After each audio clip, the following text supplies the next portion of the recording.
And welcome in for a live edition of Nebraska Football Talk. You see the comment there on the screen. Make sure to hit that like button if you enjoy live content here talking Nebraska football. And man, we have a jam-packed live stream today. So much recruiting talk. Again, there's never a dull day in Husker football recruiting. So we got a lot of stuff to address. Players who I think are going to commit to the Huskers, guys who are no longer going to commit, players who are just not looking good, and a bunch of other things. Not only talking Nebraska recruiting, but everything else. So everybody, welcome into the stream. Let me know down below where you're checking in from. I saw a bunch of people all over the country. Somebody from New York City. That was pretty cool. So let me know where you're checking in tonight. Hope everybody's having a good Sunday. But yeah, let's just start it off with what I was going to talk about at the start of this stream.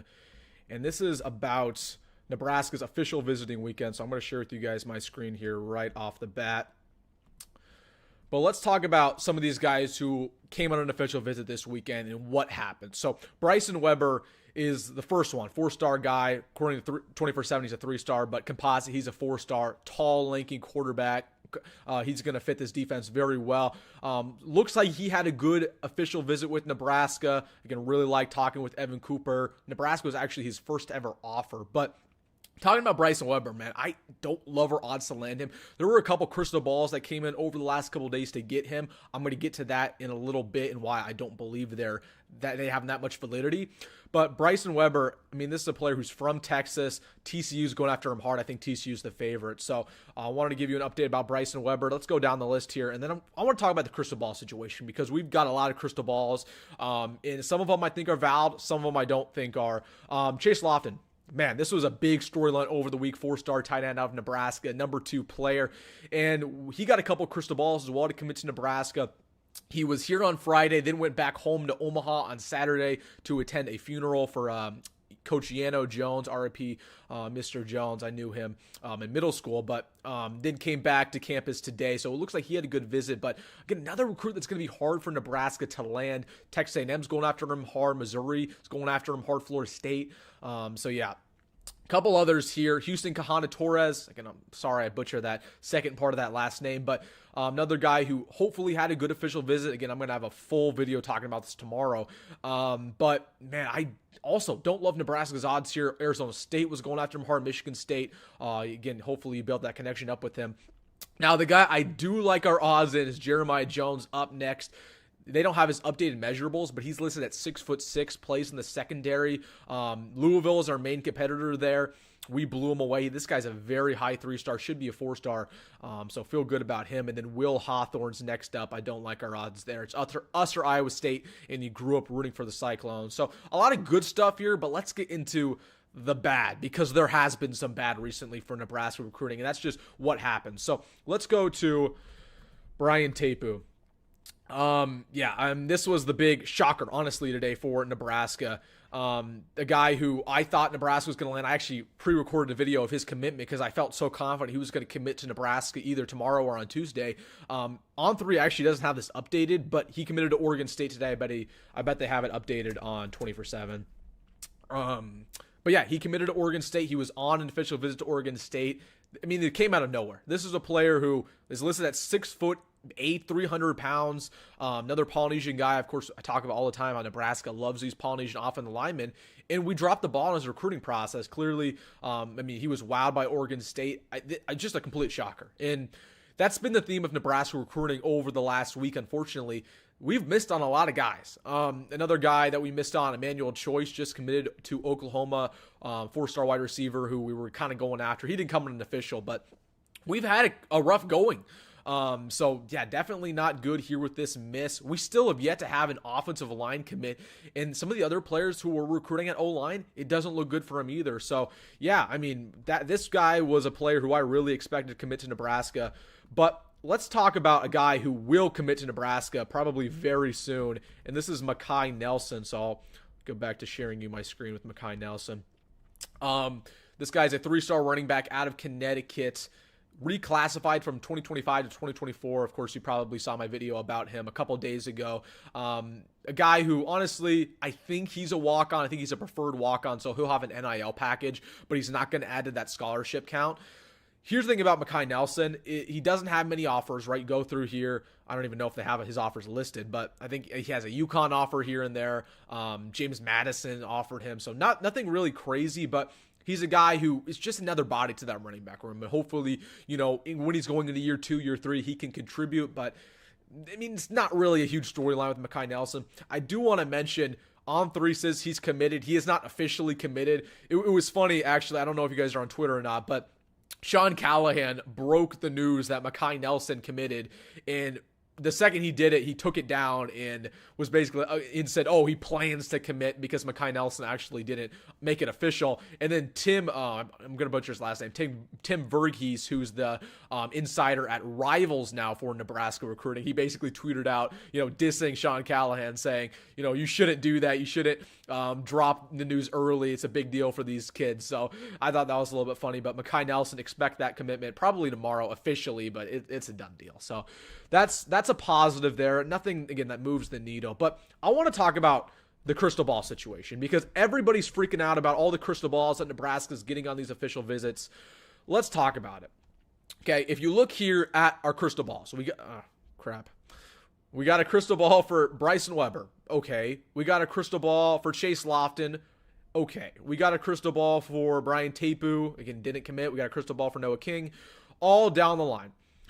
What I want you guys to do when you're looking at these crystal balls, not just for On3, but 24/7, okay, look if they're from a national insider or not. Because, for example, this Chase Lofton crystal ball by Derek Young, who is a national recruiting analyst, this has validity because he has sources, right? He knows the recruiting situations at other schools. Now, when I go and I see a crystal ball from Brian Munson or even from Sean Callahan, to me, it doesn't mean a single thing. Because, and I respect all those guys on 24/7 who are Nebraska beat reporters, and they do have Nebraska intel, but they don't have intel around the country. They don't have intel about how Bryson Weber's visit went on TCU or how his visit went at Baylor. So it doesn't mean anything. So, when we saw that Brian Tapu, for example, had a crystal ball that came in from Sean Callahan, that turned out to be incorrect. So a lot of times when I talk about these crystal balls, the ones that actually matter are the ones here from Steve Wiltfong or the ones here from, Derek Young. Those guys actually know their stuff. Again, a lot of times these guys are a little more hit or miss because, okay, it's pretty easy for Brian Munson to say, yeah, I'm going to put a crystal ball in for Bryson Weber because I heard he loved his official visit, but he has no idea how the official visit went at TCU or what they're offering him in NIL. So I wanted to have that conversation with you guys because it's something that I've dealt with in the past, right? Where I'm like, okay, is this a real crystal ball? Just wanted to address that. But let's see what the comments are saying before I get to the second part of the stream. 1 minute. Oh, I got to take that down. Hold on. Let's see what everybody's saying here. Go Big Red, Western Nebraska. There we go. Shawnee, Kansas. So I always like seeing where everybody's from. I think that's pretty cool. Again, Nebraska Nation is everywhere. Bloomfield, Minnesota. That's my favorite state besides Nebraska. Hope you're in northern Minnesota. Michigan, go Big Red. Go Big Red, everybody. Omaha. Oh, Georgia. There we go. A faraway land called Omaha, Nebraska. Same, man. I'm here. New Mexico. Awesome. Philippines. We have 2 different people who are subbed to my channel who are from the Philippines. I think that is ridiculous. Kyle says, in Omaha, I live 8 minutes away from Millard South. Same. I live about 8 minutes away from Millard South. Obviously, a new Millard South grad. So, hey, let me know if you might live in my neighborhood. You never know. Yeah, man. So let's just address some of these comments before I get into talking about some of these 5 stars that Nebraska's going after. An update about those guys. So let's see what everybody's talking about here. I think we're going to end up 22nd in overall, not 18, but we have the missing link. At this point, I'm going to get to this. I talk about in all my recruiting videos that Matt Rhule is trying to get a top 15, top 10 class. I don't think we're going to get there. I really don't think we're going to get there with all of these misses recently. They're even struggling to keep in-state guys. Negative Mike says, we don't have a good enough NIL. You're right there. You're correct, right? We do not have a good NIL as of right now. Now, to be completely fair, Troy Dan is trying to change that. That was his number one thing when he got to Nebraska was to, the 1890 collective to completely take a 180 and bring that up to the level that we know it can be. But yeah, you're right. Our NIL is not good enough as of right now. We better win 8 or 9 games a season, lol, or in trouble. Oh, you're right. You're right. I mean, that's how you got to start landing these top tier recruits. Win 8 or 9 games. Winning 6 games is nice and you make a bowl. but these recruits are not moved by a Pop-Tart Bowl victory. Right? They want to see you be a competitor. Big fan of Bryson Weber. Hey, Rock Boys is in here. Hey, shout out to Rock Boys. I see Rock Boys channel every now and then, man. Shout out to you guys. Yeah, Bryson Weber, man, he's a stud. Again, Matt Rhule type of guy, tall, fast, lanky, can play all over the defense. Love Rock Boys. If you're not subbed to them, they do a good job over there. Daniel says, that dark, shadowy place is called Iowa. You must never go. Correct. Never go to Iowa. It's a desolate land. A couple others here. Tepu to Oregon State, Choice to Oklahoma, a bunch of crystal balls for Dawson Merritt to Bama. Yeah, we're going to talk about Dawson Merritt, of course, as it goes on. But let's get back to what I had planned, right? So let's go to the 5 stars that Nebraska is going after, specifically Douglas Utu. So let's go to my Twitter page here because I tweeted something out earlier today about Douglas Utu. And, man, our odds, they don't look good for this guy. Again, 5-star offensive lineman. Again, just shameless plug. If you're on Twitter, follow me, Wilson D Sports. But I posted Douglas Utu to Tennessee out of left field. 24/7 says he committed. Haven't seen confirmation anywhere else, but this is incredibly random. So Douglas Utu went on an official visit to Tennessee, basically last second. We didn't really know about this, and he got a crystal ball from Steve Wiltfong today. Of course, now you see the RPM at the top of the screen, 82%. And then according to 24/7, they now changed this. But they had him just as a favorite, and they cleared everybody else's interest. But the thing that was really interesting to me, and I don't know if this was a glitch by 24/7 Sports, but they said that he was committed. Now, he, of course, did not announce a commitment to Tennessee. But wow, I don't know if they have intel there. I don't know if they leaked it, or I don't know if it was just a glitch. But looks like Douglas Utu's visit went very well to Tennessee, and this is a guy who it looks like Nebraska's not going to land. And it was kind of always a long shot. I love our odds at S.J. Alifetuli, the 5-star center. Douglas Utu was always a tougher guy to land. Again, he's going on a lot of official visits. Alabama, Michigan, Oregon, Washington, Tennessee. So I do not think we're going to land Douglas Utu. Again, it was going to be hard to get him. But Tennessee, I didn't expect to lose him to Tennessee. I thought if we were going to lose him, it was going to be to Michigan or even, Washington, but definitely not the Volunteers there. But that's going to take us to Eshe Alifetuli. Now, this is the guy who I've talked about in the past. I actually like Nebraska's odds. To this day, I like Nebraska's odds. If you look at On3, they still have the Cornhuskers. They're having a 37% chance. There are a couple schools who I think we're in a battle for. It's against Michigan. It's going to be Miami as well. And I think USC probably in the mix. I forget if he took an official visit over to USC. But those are the schools you're going to have to watch out for. Michigan's really the big one. But I really still feel good about S.J. Alifetuli. I think that if Nebraska continues to, build those connections with him and Donovan Raiola, he is friends with another Polynesian player on our team on our D-line. I forget his name. Brody Tagaloa. He's friends with him. So again, he has a lot of connections on Nebraska's football team. It's just about reeling him in. It's about giving him NIL money as well. Again, that's always going to be that dirty little word, and a lot of recruits don't like to mention it, but NIL is playing a factor in every single one of these guys. And you better believe that Michigan's offering this guy a package. You better believe that USC, Miami, they're going to offer this guy a package. To get a 5-star player, again, he's only 5-star right now to ESPN, but okay, let's just call it what it is, high 4-star player. To get him, you've got to give him probably, $400,000, $500,000. I know some older fans might cringe at that, but that's modern day college football. To get a 5-star recruit, you got to give up that type of money. So I actually still feel good about Eshe Alifetuli. He's a July commitment guy. Okay, this is the new signing day, and I've said this in the past. This is the new signing day. July and June is when everybody's committing. Gone are the days of people committing in December on National Signing Day or in November or during the football season. Okay, that's done. People are trying to get their spots before the transfer portal, before the season, so everybody's committing. Nebraska right now, I want to say we have 13 commits. By the end of July, we're going to probably have 20 plus. Okay, by far. It's not even close. We're definitely going to have that. Okay, so we're going to be in commitment season, and then during the season, during the actual fall season, we're not going to get many commits at all. We're not going to have too many official visitors, and this is why, I talked about this with some of the people who've commented on my videos. They ask, does winning matter? Yes, winning matters during the recruiting process, but winning in this season particularly, okay, the 2024 season, this fall, does not impact this recruiting class, the 2025 recruiting class, because they're all going to commit anyways in the next month. Okay. So, if they're going to commit, they're not exactly going to decommit if you start losing. They already figured that out during the spring and during the summer. So winning this fall impacts next cycle. It impacts the 2026 kids. It does not impact 2025. So just wanted to address that because people are like, oh, no, we got to win and then we'll get Dawson Merritt. Okay, no. I mean, it's already over. We've already, done all we could in the winning department to get Dawson Merritt. He's going to commit this summer, whether you like it or not, before we can actually, attempt to change the narrative. And trust me, if he commits to Nebraska or if he commits to Alabama, which it's looking that way, he's not going to decommit. That's not the way he is. That's not the way his dad is. He's not going to decommit. So winning does not impact the class of 2025. But that's my update about Eshe Alfetuli. Feel good about him, but we will see. Let's take it back to the comment section, see what you guys are talking about. They better hope they get Jones, says Negative Mike. I will get Jones. I think that's been going in a very positive direction recently. Again, Christian Jones is basically your stereotypical Omaha, really talented guy, but he wants to get away from Nebraska. He wants to get away from Omaha. He wants to see the world. He's one of those players who, he likes home, but he wouldn't mind going away for college. A lot of these other guys that want to stay at Nebraska, it's always been their dream to go to Nebraska. That's not necessarily the same deal with Christian Jones, but I think things are still looking good for him. I want to see new commit kicker film. I hope he did it. I hope he put it in the end zone every time. Make your older brother proud.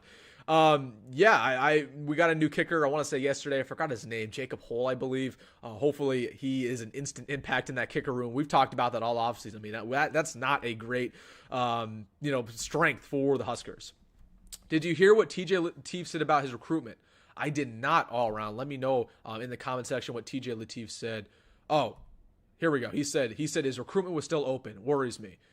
Yeah, that's not actually a surprise at all. That doesn't shock me that he said that. Listen, if you're TJ Lateef, he committed to Nebraska because he felt valued. That was the number one thing he kept saying. If he feels valued by any other program, I think he'll probably flip. I really do. I'm going to be completely honest with you about TJ Lateef. He's a talented quarterback. I want to keep him. But it's super tough to sell a quarterback that you're going to sit on the bench for a couple years under Dylan Raiola. That's just so tough. So that doesn't surprise me. But I hope we land him. I think we will land him at the end of the day. But we got to bump up the NIL package, whatever we're offering him. Millard South still named Indians with politics. Yeah, we're not going to get into that. We're not going to get into that. What do you consider good NIL?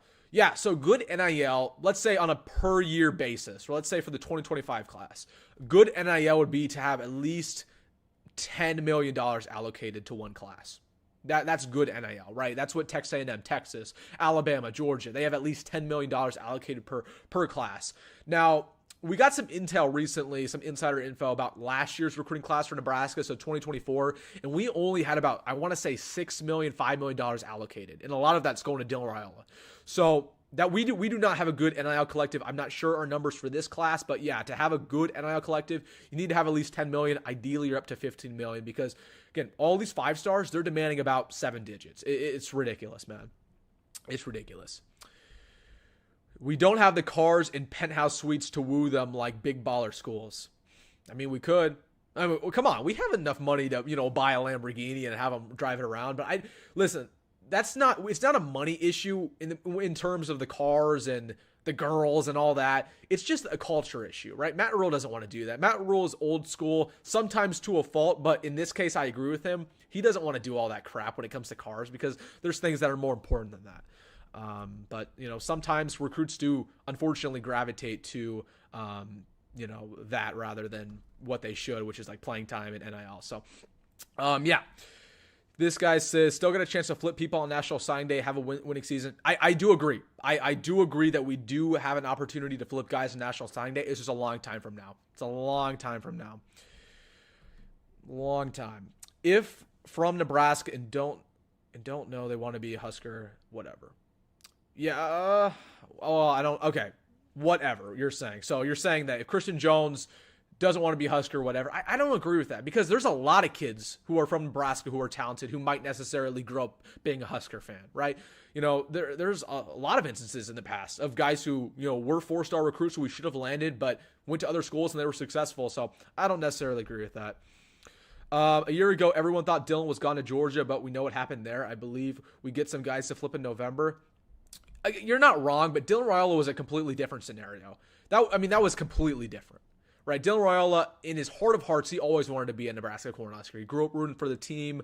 That's a different scenario. We really can't compare everything to what happened there. So I'm going to get back to the comment section, but I want to go to my next topic here, and we'll catch up after that, is talking about Sire Wright a little bit. So Sire Wright, of course, is the 4-star cornerback coming in from USC, and it looks like all signs point to him committing to Nebraska. Hold on, I'm going to pull up his recruiting profile and all of that. But I want to talk about him off the field, right? Because there are some question marks, in my opinion, about Sire Wright and what we can expect for Nebraska. Because I think this, honestly, is a risky addition for the Cornhuskers. So Sire Wright, again, he was a class of 2021 guy going into, I believe, his 4th year in college this fall.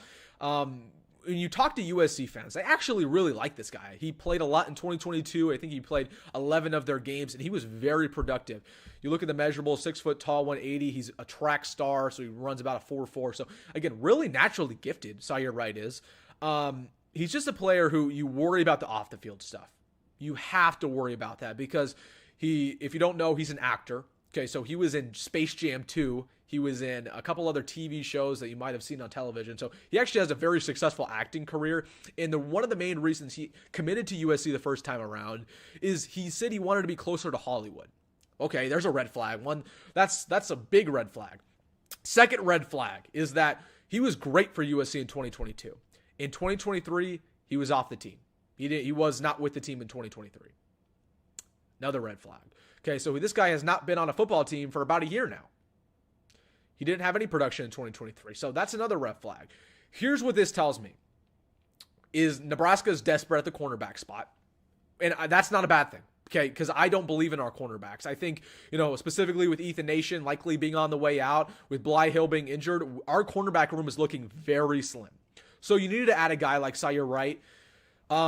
It's a risk. And hopefully we're looking at Matt Rhule and saying, hey, you can turn his character around and hopefully, you can get him on the right track because the talent speaks for itself. And when we saw USC fans on Twitter, they were raving about this guy. They said, oh, this is a tough loss for us because he was really productive. So, again, the talent speaks for itself. The production speaks for itself. You got to turn around him off the field. But it looks like Nebraska will land him. I don't know when we'll see an announcement, probably sometime this week. He's not going on any other official visits.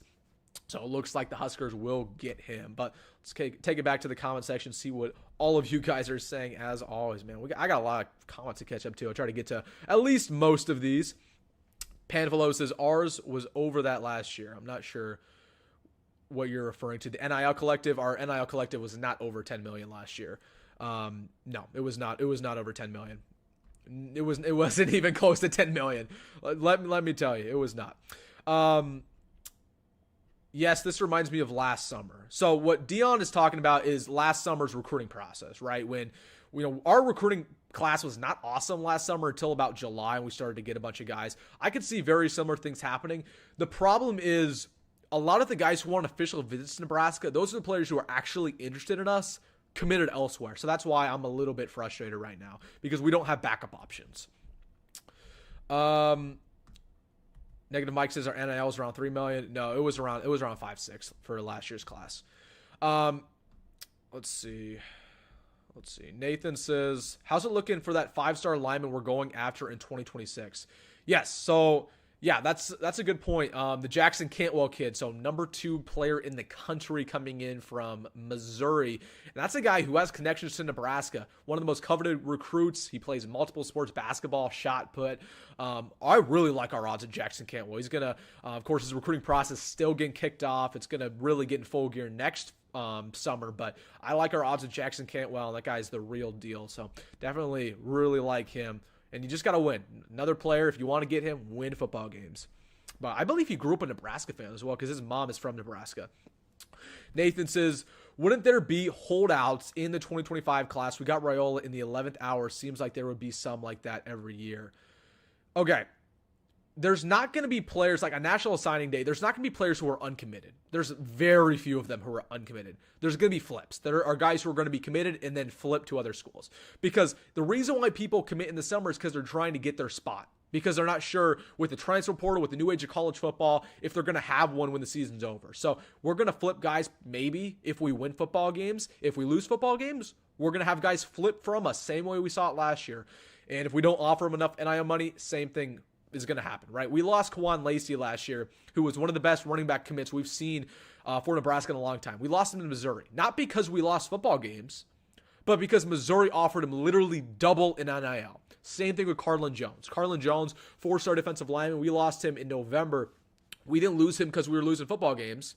USC was not winning football games last year either. USC just offered him more NIL money. So we got to ramp up that NIL very quickly, guys. That's how you're going to land these top-tier guys. Panfilo says, our problem is we can't match other teams' NIL, so we don't have players worth that yet. The money is there, though. That's not true. That's not true, right? A lot of the recruits we're going after are worth the money. I mean, come on. Douglas Utu is worth the money. S.J. Alafetuli is worth the money. Michael Terry is worth the money. We just don't have the money compared to Texas A&M. All right, you're kidding yourself if you think that we have enough money as those two programs. We don't. We're not even close. We're not even close. So you're kidding yourself. Again, as of right now, we don't have a top 10 NIL collective. Troy Dannon has said that time and time again. He says that our NIL collective has the potential to be top 10. It's not even close. So you're wrong here, Panfilo, respectfully, but we don't have enough NIL money, and we can't match other teams. We just can't. You know, we didn't even match Dylan Raiola's offer at Georgia. He was going to get paid around $2-3 million at Georgia. We're only paying him 1.5. So that's something I want to mention there. We'll get Dayton Raiola if we want him. If we want Dayton, we'll get him. Dayton, and I talked about this on my live stream with the Justin Adams there at the Nebraska Voice of College Football. Dayton Raiola is a very raw prospect, and I do believe he could be as good as Dylan, but let's just compare the two real quick when it comes to Dayton and Dylan. Okay, when Dylan was going into his junior year of high school, he was the number one player in the whole country. Dayton is now going into his junior year of high school, and he was only a 3-star, and he only has 3 offers, and he's fighting for the quarterback 1 job. So, yeah, Dayton I don't think is good enough right now to be a Nebraska commit, to be completely honest with you, but hopefully we see that development, because to be completely real with you, he does have that potential. And again, he has that strong arm that you're looking for. Yeah, and he shot up in height too. He was, I want to say he was at 5'11". Now he's at 6'2", just like his brother. Husker Chuck, thank you for your comment. He says they could have kept the Indians mascot. Oh, he's talking about Millard South. Yeah, I don't want to get into that, guys. And I like the Patriots. I like the Patriot for Millard South. I think it's not too bad. We got a guy from Boulder here. Hey, enemy territory. I hope you're not running too many Colorado fans, man. What grade would you give Rhule so far in regards to the O-line recruitment? This is coming in from, I believe, my dad. Yeah, so I would grade Matt Rhule right now probably C+. If you land S.J. Alafetuli, it gets to a B+, it gets to a C-. But you've already missed out on Brian Tapu, who was a player who we really felt comfortable landing. You've missed out on a couple other guys. And I'm going to tell you this. If you miss out on Douglas Utu, which you probably will, if you miss out on S.J. Alafetuli, and you miss out on Houston Honda-Torres, we have nobody else going to, and it instantly goes down to a D. So we'll see. 600 to 800 for Dylan. No, we're offering him 7 digits. But the problem is we haven't been able to pay him all of that money yet, which is I don't want to get into everything. Again, I don't know all the information around that, but there's a lot of stuff around NIL, which is, it's tough for Nebraska. Panfilo, don't have one. Heard him say in an interview on the radio. Again, not sure who we're talking about here. When you say player X is getting $1 million in NIL money, is that a one-time deal, or is that $1 million every single year? Usually it's right when they commit, when they get on campus. It's about every single year. Like, for example, Jacory Barney is getting paid more than any other true freshman wide receiver for Nebraska. I believe he's getting paid $200,000, $300K. He's getting that just about every year. And again, there's a lot of stipulations around that. So when I say that Jacory Barney is getting paid, X amount of money, he's probably going to get paid more if he starts to produce on the field. So that's just for right now. Taking the USC kid seems like a huge gamble. It is a gamble. It's a gamble. I mean, I don't know if you guys remember this recruit. There was a JUCO recruit we got in the Scott Frost era. His name was Nadab Joseph. And he was the number 1, or I want to say number 2 recruit in all of JUCO football. And he was so talented. But there were so many issues with him off the field. And he never played for Nebraska. Sire Wright reminds me a lot of Nadab Joseph. What position do you think is most important to get in this recruitment, and why? Offensive line. Offensive line. No question. Again, that's how you win football games in the Big Ten. You have a solid offensive line. You have a top 20 offensive line. Matt Rhule understands that. Everybody understands that. It has to be offensive line. Defensive line, close second there. Again, you got to secure the trenches, man. I love talking with you about wide receivers and running backs and quarterbacks.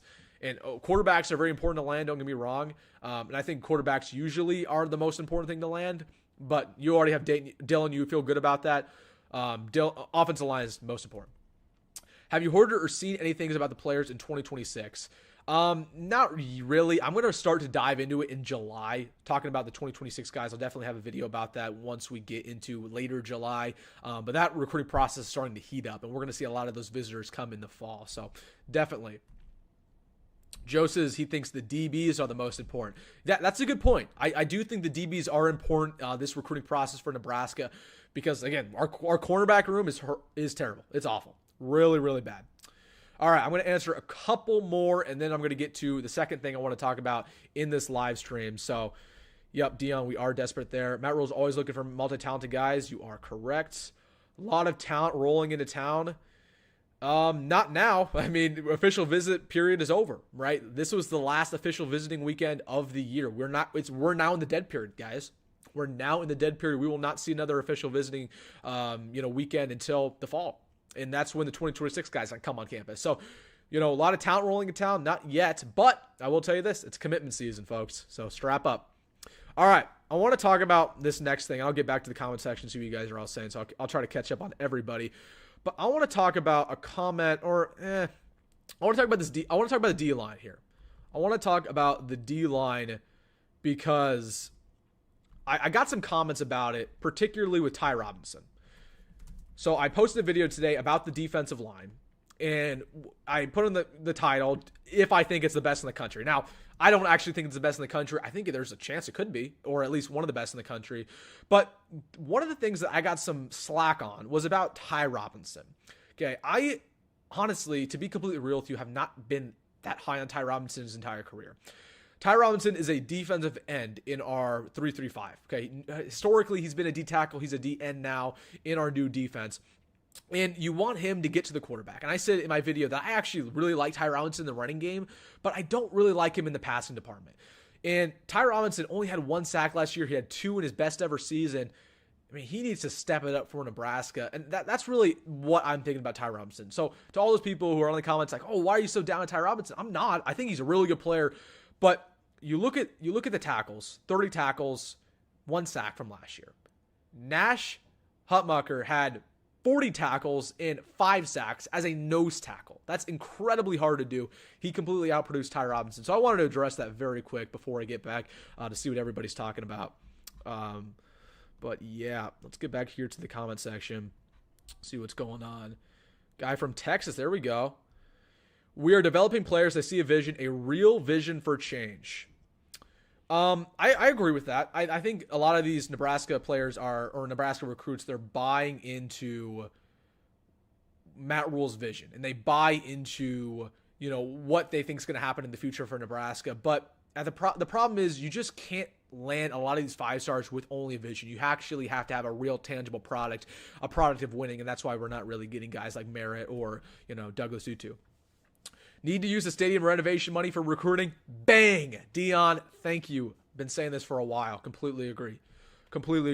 And they're botching the stadium renovation. I mean, it's a joke. It is a complete and utter joke what they're doing. Joe says, you know what, though? I like this coaching staff finding diamonds. Just man, we can be better if we can get them high-end 4 and 5 stars with the diamonds. They need to get the NIL up, though. Yep, you're correct. And to get those 4 and 5 stars, we got to start winning. So, unfortunately, we probably won't get a lot of these 5 stars in this class. But next class, hopefully it's a different story because ideally we win 8-9 games this year. Ideally. In an ideal world. Dion, the older boosters don't care about NIL, just their butts and seats. A lot of the older boosters aren't even going to games, man. Probably not. They're probably sitting at their mansion, man. At their mansion. Nebraska needs to put $20 million in NIL. Completely agree. And we do have that money. Okay. It's good that you guys mentioned the stadium renovation. We do actually have money. It's just that our booster money is going to the wrong places. That's the problem. Yeah, and I think it's a lot easier to convince booster to give money to NIL if you literally give them a tangible player and say, hey, you want this 4-star running back? Give up $1 million. Here you go. Right? You'll get him. So we're dropping the ball. Sorry, just got here. How did Wright's visit go? Yeah, I mean, we heard it went well. I didn't get really too much intel from it. It's been a lot of tight-lipped. I know a couple of guys who go to Lincoln. They did not see him on campus at all. But, again, just the fact that he's not going at any other official visits, I think Nebraska's going to get him. And I don't really think it's going to be any competition. Joe says, the more successful the program, the more money will come in. You're right. Warren Buffett never should have been a problem. Also correct there, but Warren Buffett, he doesn't care, man. I don't think he really cares too much. Glad that I'm around to witness the beginnings of the implosion of what was once called college football. You know what, man? College football has been going in this direction for a long time now. The implosion is not happening now. It happened a decade ago. So, and just to be completely honest, this money has been circulating for a while. It just hasn't been caught. So I'm not crazy about the NIL either, but I don't think it's what's killing college football. Now, you know what I do think is killing college football? First off, I think the college football expansion in the playoff, I think that's killing college football. I think the focus on national titles and not bowl games killing college football. I think the lack of tradition and conference realignments killing college football. And honestly, the most important thing that's killing college football, the TV money. The TV money, ESPN's greed, Fox's greed, adding on commercial breaks, making the game shorter, yet making the commercials longer. Yeah, that's the biggest thing that's killing college football. Not really the NIL, it's all that other money. U2 said Tennessee's is number one. Yep, we were talking about that earlier. Yep. All right, let's get to, oh crap, man. Trying to get up on all of these. Is Raheem Hutchins committing soon or any update? So Raheem Hutchins, it looks like he canceled his visit, unfortunately, this weekend. He did not come to campus, so not really sure what happened there. It's not awesome. I don't know if he's committing to Memphis anytime soon. I think if he were to cancel his visit, he would have committed to Memphis, but we still haven't had an update about Raheem Hutchins, so he did not get on campus, though. Thoughts on Princewell and Cam Lenhard? Love those two, man. Love those two. Again, breakout years for both of them. I don't think a lot of people love Nash. A lot of people love Ty Robinson. A lot of people love Jamari Butler. But Cameron Lenhard and Princewell Mamulum, that's our future. And those guys already might be the two best defensive linemen on the team, period. Cameron Lenhard, I want to say he had 3-4 sacks last year in his true freshman campaign, and he played every single game he started from day one. That's incredibly impressive. Cameron Lenhard's a leader. He's a baller. He's a guy who's developed in the running game along with in the pass rush. So I love Cameron Lenhard. And Princewell Mamulum, man, he reminds me, every time I watch him, to Randy Gregory. He's an athletic freak. He runs about a 4.6, 4.5, really large arms, which is so important when you're playing that position. He has NFL future. Both of them do. I guess there'll be 26 recruiting for 25. That sounds a little accurate. I think we're going to get up there. I think we'll get up to about 23, but we'll see. What does Nebraska have to do to get NIL to 10 million? Well, luckily, I think our NIL is up to 10 million for this class, or at least close to it. But it all goes to, first off, all of the booster money that we're spending on stadium renovations and the renovations of the facilities, that they need to go to NIL, first off. Second off, again, you got to win football games. Just like Deion said earlier, I thought it was a good point. If you win football games, you get the boosters riled up, you see a vision, they're going to be more willing to give you money. So, yeah. A little late, but checking in from Cali. What up, Ryan? Hey, Cali, man, appreciate that, dude. That's awesome. I was in California. I want to say two months ago. I was in Anaheim, so love California. Just not the bad parts. just not the bad parts. The downtown areas, if you know what I mean. Go Big Rhule. Appreciate the support, man. He says Wilson's the man. The football. Put him up there with Dannon. Hey, appreciate you, man. Hey, Go Big Rhule, man. You're putting up some good content on YouTube. I'm watching a few of them, so I appreciate you checking me out, man. DG says, I like how easy it is to spend other people money. All right. Daniel says, how bad are the buyouts from fired coaches hurting us in reference to booster NIL money?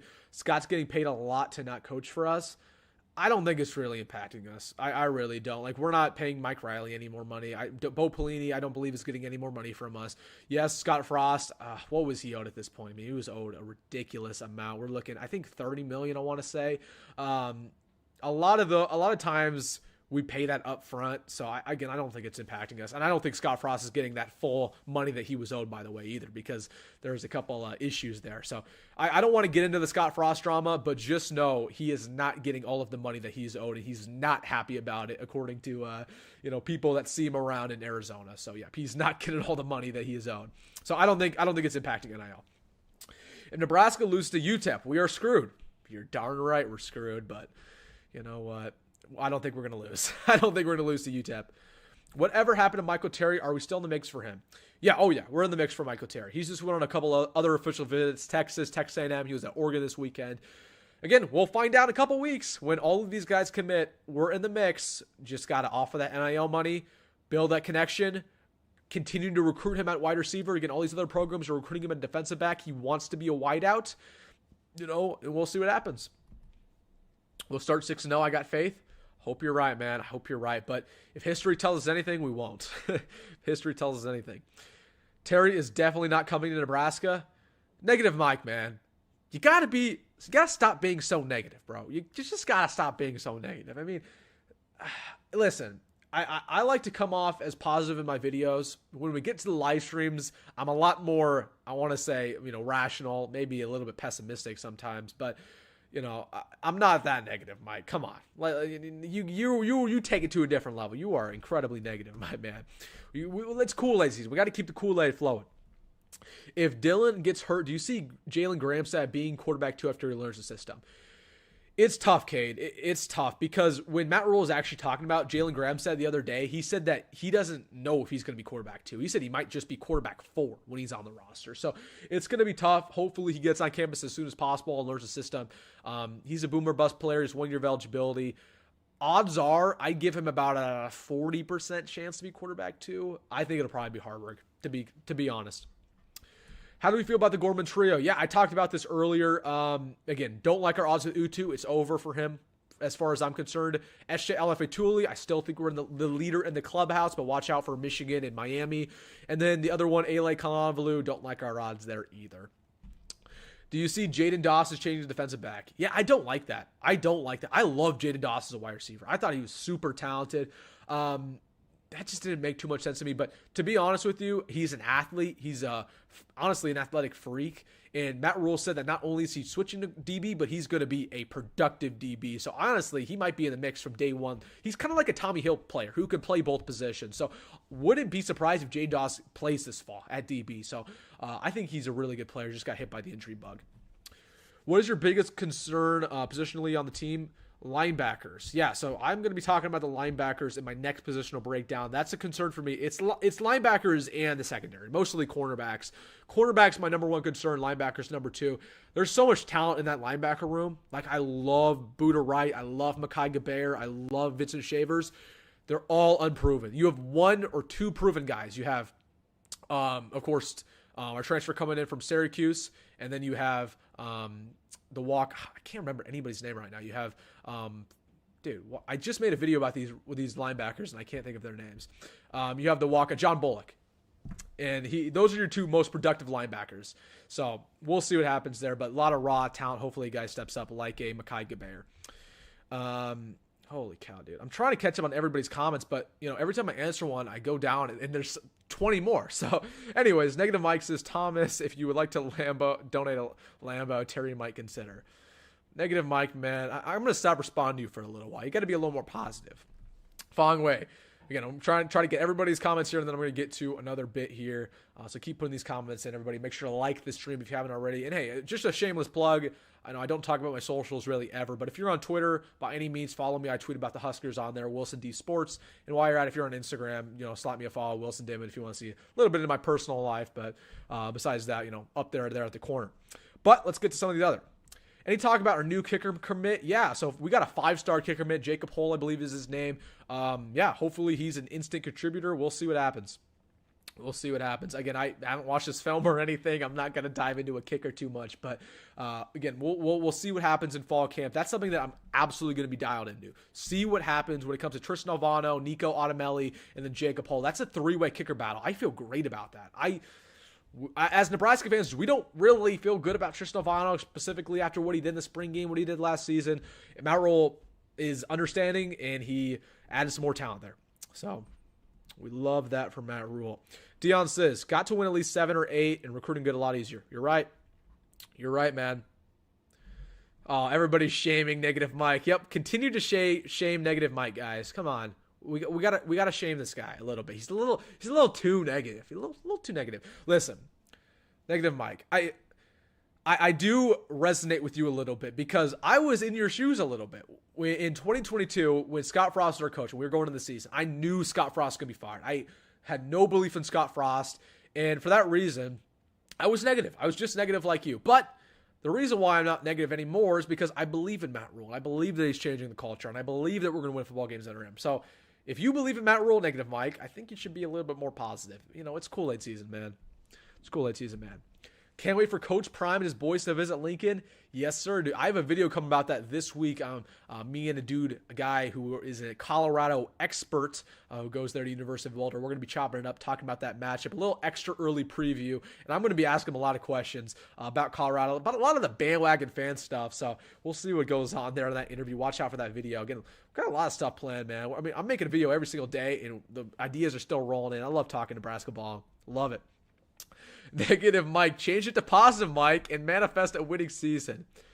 Yeah, I think if Negative Mike changes his username to positive Mike, it's guaranteed we'll win 10 games. I think that's just the way it rolls. I think that's just the law of the land there. Lindsay says, looks like Oregon got the new player that you expect Nebraska to get. Yep, Brian Tapu committed to Oregon State today. That was a shocker. Absolute shocker. The staff dropped the ball. I'm not sure exactly what happened there. I know Nebraska staff was confused by that. They expected him to commit. Didn't happen. He's a Beaver. I think, personally, that was a terrible decision by Brian Tapu. I mean, you're going to a program that's on the decline. Oregon State is in the Pac-2. They're basically in Group of 5 football now. You committed to a Group of 5 program over a team like Nebraska who's on the up and up. So, again, I'm not going to tell any recruit where he should go. Obviously, he fell in love with Oregon State and their culture. But if I were him, I would have committed to Nebraska every day of the week. Let's see here. Why aren't we talking enough about Alvano? Yeah, you're right. We are talking about Alvano. That's why we're getting so many of these kicker commits, guys. we are talking about Alvano, Sterling. Let's get to some of these. I think IGC sees the field, some contributes some, but maybe wrong. He could be decent. I like Isaiah Garcia Castaneda. Again, we forget that in that Northwestern game in 2022, he was balling out. But yeah, he's burying the depth chart, dude. I hope he can get on the field and be just a productive veteran wide receiver. That's all we need from him. That's all we need from him here. Did you see Makai Nelson as a tight end or wide receiver gadget? Yes. So this is something I predicted months ago on the channel. I said that Makai Nelson, at least in his true freshman year, will be a wide receiver. It was Garrett McGuire took a picture with the wide receiver room, and Makai Nelson was with them. Listen, Makai Nelson will be a tight end in his junior campaign, sophomore campaign, but as of right now, he is so skinny. He is not big enough to be a traditional tight end. Okay, he's listed at 6'5", and he's 215 pounds, soaking wet. In order to be a Big Ten tight end, you need to be 240, about 250, about. So again, he has got to get up there and wait, and for that reason, until he's at that he's not going to be a tight end. He's going to be a wide receiver. We'll see if he plays this fall. I don't think Makai Nelson will play just because of the fact that he was not an early enrollee. Being an early enrollee is so beneficial, man. And the fact that he stayed at his high school for another semester, that's going to hurt him probably when it comes to playing this fall. But we'll see. I could definitely see him later in the year once we get to that back half, getting some more playing time. Do you think Dane Raiola is a silent commit? No, I don't think Dane Raiola is committed at all. I don't think, to be completely honest with you, about Dayton Raiola, I don't think Nebraska has given him a committable offer. And by committable offer, if you guys are not familiar with the new offers, basically, the way that college football works, this is unfortunately the dirty secret in recruiting, is that there's two different types of offers. There is a offer that means I am interested in you, which a lot of times you see on Twitter, right? These 2026 recruits, it means I'm interested in you. It does not mean you can commit anytime. And then there's a committable offer, which means we are interested in you. We want you to commit. Dayton Raiola has a I'm interested in you offer. He right now is just, honestly, he's not good enough to be committed to Nebraska. He's a low 3-star. He has 2 other offers, and they're from Appalachian State and Charlotte. This is a big prove year for Dayton. I'm going to be watching a lot of Buford football this fall because I want him to prove to me, to prove to everybody that he's worthy of being a Power 5 quarterback. But again, Dayton has that potential, dude. He has such a strong arm. He has a great build. He's a very smart kid. So yeah. DG says, what is the helmet under the Nebraska helmet in the background? That is a Millard South helmet, recent Millard South graduate. So yeah, Millard South helmet. I think there's a Nebraska helmet right there. There's a Nebraska mini helmet right there. If you guys can barely see that, it is signed by Matt Rhule and Trev Alberts. I know. My family got that. I want to say like a couple weeks before Trev Alberts left us, but that's a kind of nice. I think as well, if you can see one shelf higher, the football right there, that's signed by a lot of the team. I want to say that was in the 80s. That was signed by basically the entire team. There's Tom Osborne. Not sure if Bob Devaney's on there. So we got a lot of Husker stuff there in the background. And then at the very top, it is a Memorial Stadium. Basically just not a Lego, but it's just a Project Memorial Stadium cutout kind of thing. So yeah, a lot of Nebraska stuff there. What do you know about that Texas David something? You mean Terry? I don't know who you're referring to. Stephon Thompson. You mean Stephon Thompson. I couldn't think of his name for a second there. I was blanking, man.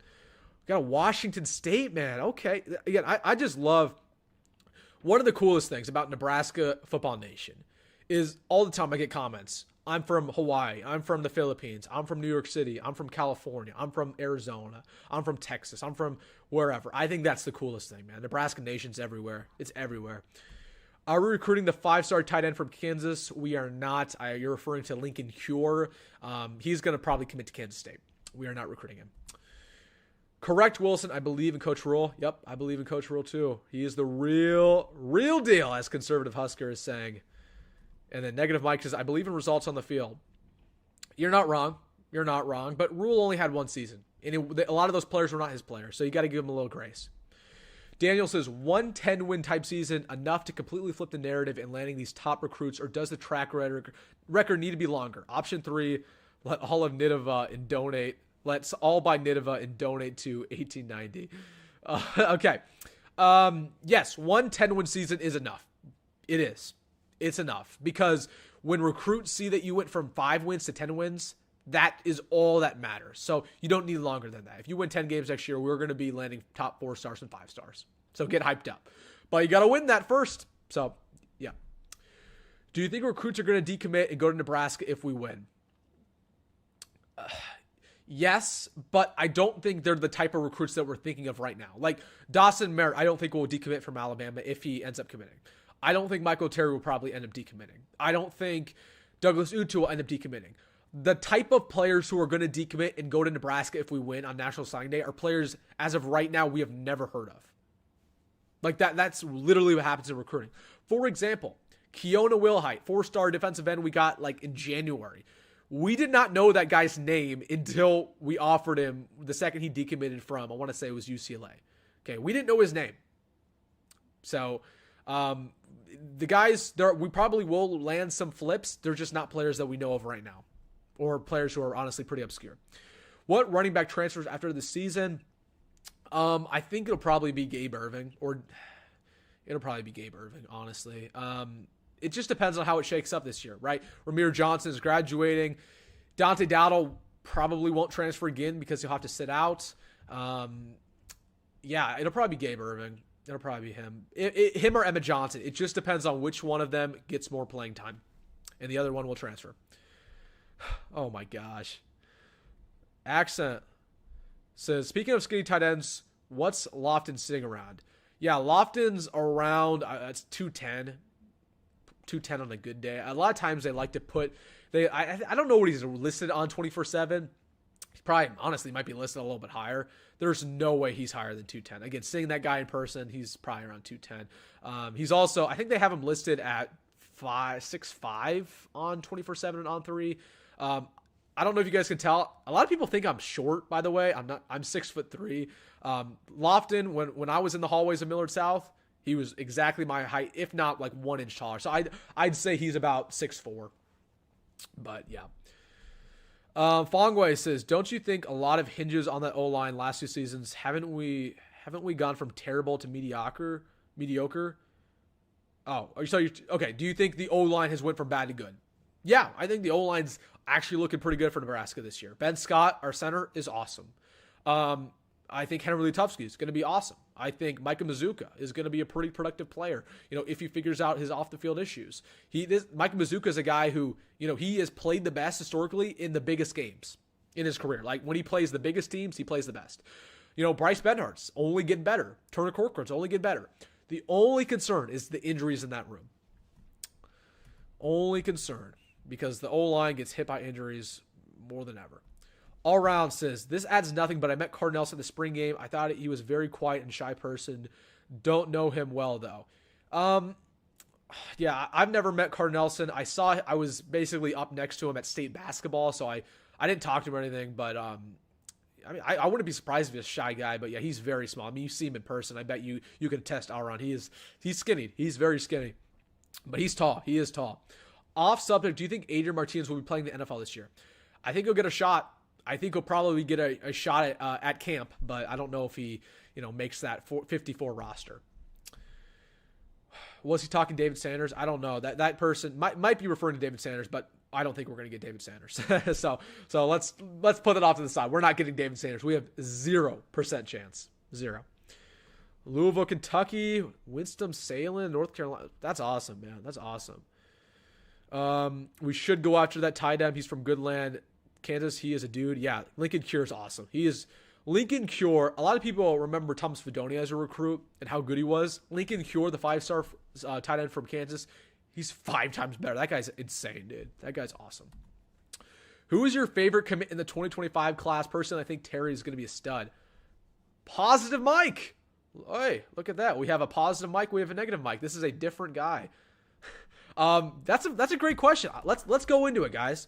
Let us talk about the class of 2025 and our favorite recruits. Let's go to that, because I have an interesting answer here. So let's go here. So right now, okay, we're at 11 commits, less than I thought. I have 2 answers for you. Actually, I have 3 answers for you. Okay, number one's Jamarion Parker. Jamarion Parker is the best running back commit we've got in Nebraska in a long time. I love Jamarion Parker. I think he's a guy who is a true Big Ten running back. So that's probably be my favorite commit. Number 2, Tanner Turk. If you guys haven't seen my video about Tanner Turk, my film reaction, please check that out. Honestly, this guy is one of those typical Matt Rhule recruits. Skinny, lanky, super speedy, good hands.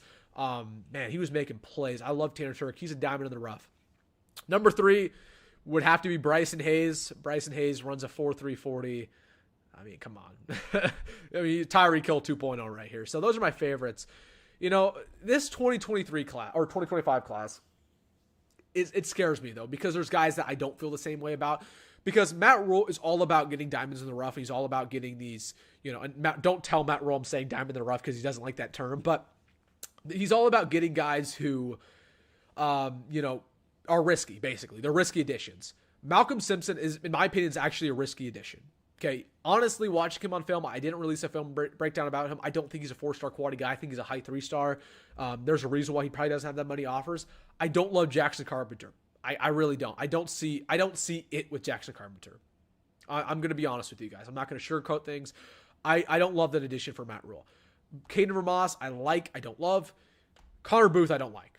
Connor Booth was why did we get Connor Booth? That was my get. Like, we are actively recruiting Jamarion Parker, Makai Nelson over this guy. Connor Booth is a guy who plays Class C2 football. And yeah, he's productive in Class C2 football, but I don't know, man. Like, there's nothing that I saw in film that really translates to Power 5 football. We see a lot of productive guys in C2 football. I don't know. That just made no sense to me. So those are my favorites and least favorites. I just want to be honest with you guys, we try to be a little unfiltered on the stream, give out all the opinions. But what else? Who else do you expect? Do you expect us to win? I do expect us to win. If you could change anything about our current uniform, what would it be? That's a good question. Nothing is my answer. I would change absolutely nothing. Here's what I would do. Here's what I think. Because the new trend, if you're on Twitter or you're on Instagram, you see all the new programs making new uniforms. Iowa State, TCU, Baylor. They're making all these new uniforms, and they're all garbage. And I say this every single time. Programs with history, with real history, who've actually won games, they don't change their uniform. They keep it the same because you win football games. You don't want to change things that aren't messed up. You don't want to change things that work. So I would change absolutely nothing about Nebraska's uniforms. Now, here's my caveat to that. I would add an alternate uniform because I think our alternates are terrible and have always been terrible. I don't like our black uniforms. I think, some of the alternates we've had in the past are just, they're bare bones or basically nothing. We need a real alternate uniform. I like all whites personally. Like all the recruits, when they come on campus, they wear the all whites. We need to wear all whites going forward because those are ice. Those are awesome. I love all whites. Don't like the all reds, but I like the all whites. Let me know down in the comments, what is your favorite alternate jersey of all time? And hey guys, we have 200 something people in here. Wild. Make sure to hit that like button. We're just ramping up. We're talking a lot more recruiting. I got some more stuff planned. I just want to knock out all these comments. But yeah, wouldn't change anything. Ted Woods would get Rhule Big Ten Coach of the Year. Yeah. Yeah, man. Positive Mike copied you, negative Mike. You got to do something about that. Are you going to really take that disrespect, dude? Are you going to take that disrespect? Somebody is copying you. Can we charge more for Colorado fan tickets, or do we already? Well, it doesn't really matter in modern day, ticket, selling, because people get them on SeatGeek, they get them on Ticket Reseller. So I don't think we're offering more money. That Colorado ticket, man, that's a hot ticket. I saw they were going for like 300 the other day. Yeah, ridiculous. So, but shout out if you guys are going to be there. I'm going to be there. So North End Zone, stand up. We're going to be there representing, man. It's going to be a crazy game. Going to be wild. Sites have him at around 210. So he's referring to Chase Lofton. Yeah, that. I'd say that's about accurate. I want to see Quinn Ives. Me too. Quinn Ives could be really good. He could be really good. It's a player that Matt Rose hyped up. O-line will be the best in years. I agree. I think it's going to be the best we've seen since I want to say 2016. We had a pretty good O-line in 2016. So that would probably be the best since then. But yeah, the O-line's looking good. It really is. People need to give the O-line some respect because this is not the same O-line unit that we've seen for the last decade, or not decade, but under Scott Frost and under the late Mike Riley. So Positive Mike says, how many guys do you think we will get drafted? Good question. Well, let's just go down the list. Quarterback, nobody, not this year. Running back, nobody, not this year. Wide receiver, Jamal Banks, one. Cool, we got one. Tight end, nobody. Offensive line, I do think we will have at least one. I think Ben Scott, there's one. And I'm just gonna be positive, and I'm gonna say Mike Mizuki gets drafted. So we're looking at 3. Cool. Let's go to the D line. Nash gets drafted. Ty Robinson, I'm gonna say doesn't get drafted. Jamari Butler does get drafted. Okay, we're looking at 5. 5 guys get drafted for Nebraska. That is crazy. Can we get more than that? Linebacker, Stephon Thompson gets drafted. We're going to say that. Secondary, Tommy Hill, the last year of eligibility, gets drafted. That's 7. That's pretty good. It's a loaded senior class for Nebraska. So this is expected. 7. And then let's take it to the defensive back room. Marquez Buford, Sean Singleton, maybe one of those, but I'd say about 7 guys get drafted. So that's really good for Nebraska, coming off a year where nobody got drafted. How do you feel about Gibson Pyle and Grant Bricks playing time this year? It's tough because, again, this O-line, like we were just talking about, is the best we've seen in years, so I don't think they're going to play too much, but I love Gibson Pyle specifically. Gibson Pyle should be a 4-star recruit. That guy is a killer, dude. I mean, oh my gosh, he's awesome. Gibson Pyle might be in the mix to start next year, but I don't think either going to play significant playing time. Grant Bricks, it was interesting to me. They're playing Grant Bricks at tackle. I think Grant Bricks is a true guard, just the way he's built, the way that he played in high school. But I don't think Grant Bricks will play. But I think we could see Gibson get some playing time. I love Gibson, man. Oh my gosh, just a standard Texas offensive lineman. You love guys like that. Manitai going to be up there. He's a dog. Not sure what you mean. I mean, I'm not sure what you mean by up there, but yeah, Manatai's a really good player. He should be a 4-star recruit. Manatai, one of the best players out of Hawaii. Love his film. 4 or 5, yeah. I think 7. I think 7. We're just going through it. I miss Lawrence Phillips. Dude, what are we talking about here? Adam, I should have ignored you. I should have ignored that comment. What am I doing here? I'm not worried about the DB room at all. Most of the same as Tommy Hill coming into the season. He even practiced at DB every day. They have talent.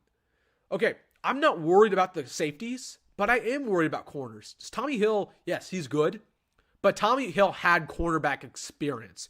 He was a stud for Arizona State his true freshman year. We knew what he could be. We don't have anybody like that in the cornerback room besides him. Okay, we have Ethan Nation who's gone, who's probably going to start. Bly Hill's injured. He's not going to be there at the start of the year. Okay, as of right now, in the comment section, who do you think is going to be our cornerback 2 to start off this year? Don't even say Sire Wright because he's not on the team. I just want to hear it because, to be completely honest with you, you might not know. I don't know either. It could be Jeremiah Charles. Let's talk about that. Jeremiah Charles is still learning how to play football. He didn't play football until his senior year of high school. Do you really feel comfortable with him starting as a cornerback 2 on your team? Okay, who's another guy? You have Mario Buford, who's a true freshman. I like Mario Buford, but do you feel comfortable putting out a true freshman there? Or Larry Tarver?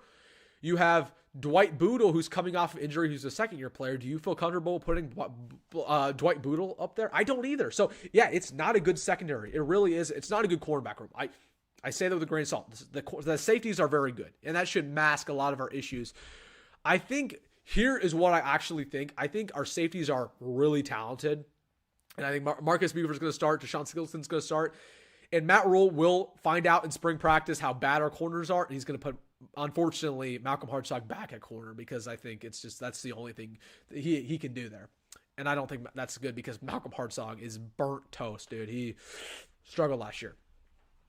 Don't understand the offer, Connor Booth. Yep, correct. I don't agree either. I bet Phelan Sanford would have a different opinion on being from a little school. Well, okay, they're not even comparable because Phelan Sanford was a walk-on who worked his way up, and got playing time. I would be perfectly fine with Connor Booth if he was a walk-on. More than happy, but he's not. And when you are allocated a scholarship, you are asked of a lot higher. So, yeah, it's not a good comparison there, Ryan. The all whites with the chrome. Oh, dude, yes. Yes, those are my favorite uniforms of all time. When we wore those, I can't remember what year. It might have been 2014, maybe 2015. We played against Northwestern. Those were the best uniforms. I remember as a kid, I had basically like a poster on my wall of that uniform. Those were clean, dude. We should wear all whites versus Colorado. Well, we're playing at home. No, we're not wearing all whites versus Colorado because we're playing at home. So, no. Somebody said the other day that we should wear our black uniforms against Colorado. Well, number one, our black uniforms are retired, and I don't like those uniforms because they're all messed up. Even though I'm wearing it right now, even though I'm wearing the black uniform, but I like wearing it. I just don't like the team wearing it. But number two, Colorado wears black. We're not wearing that uniform against a team that literally that's their main color. The all white Alts versus Northwestern game. Yep, exactly. Those are my favorite uniforms all time. Second favorite alternate uniform. I can't even think of my second favorite. There's not many. We've had some bad ones.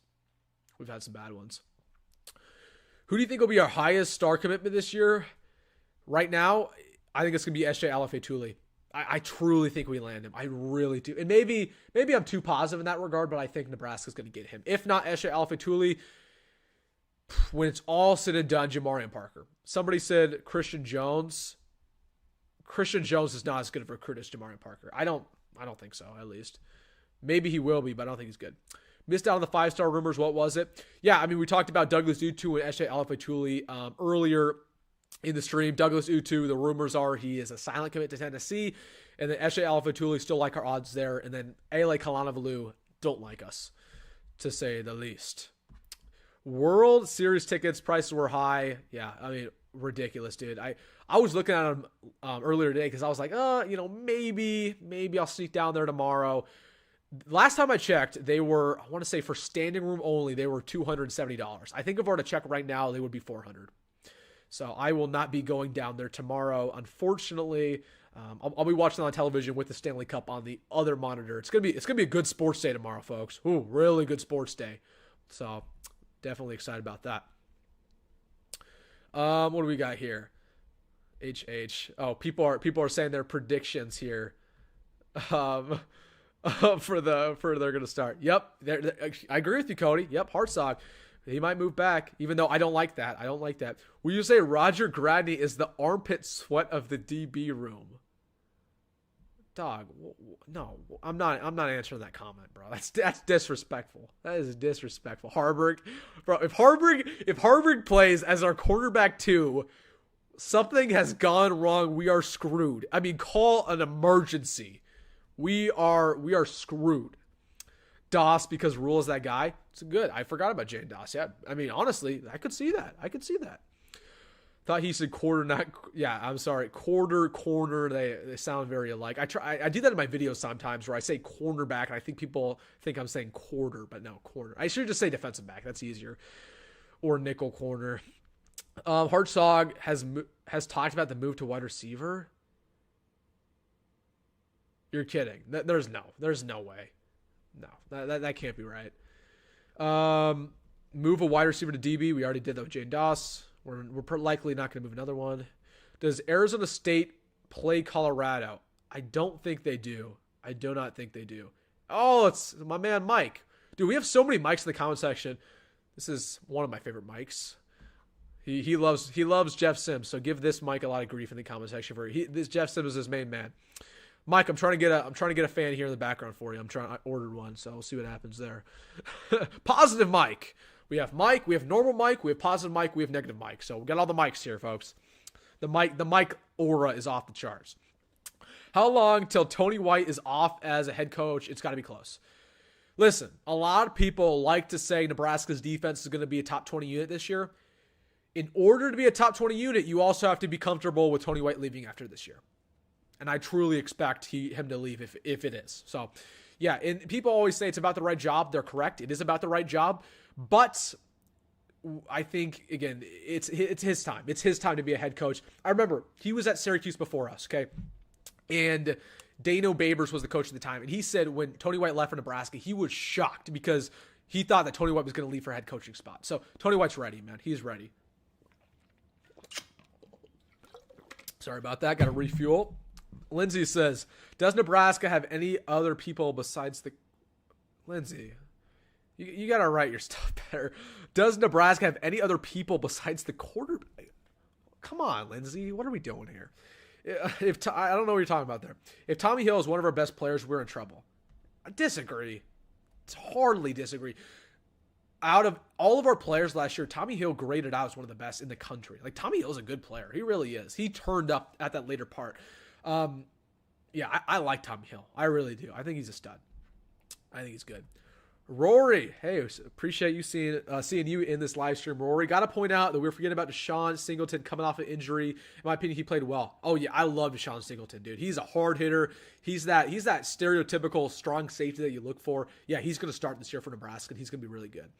Yep, Rory. Hey, Rory, you commented the other day that you work at Crane. I will see you on campus this fall, my man. Hopefully we run into each other.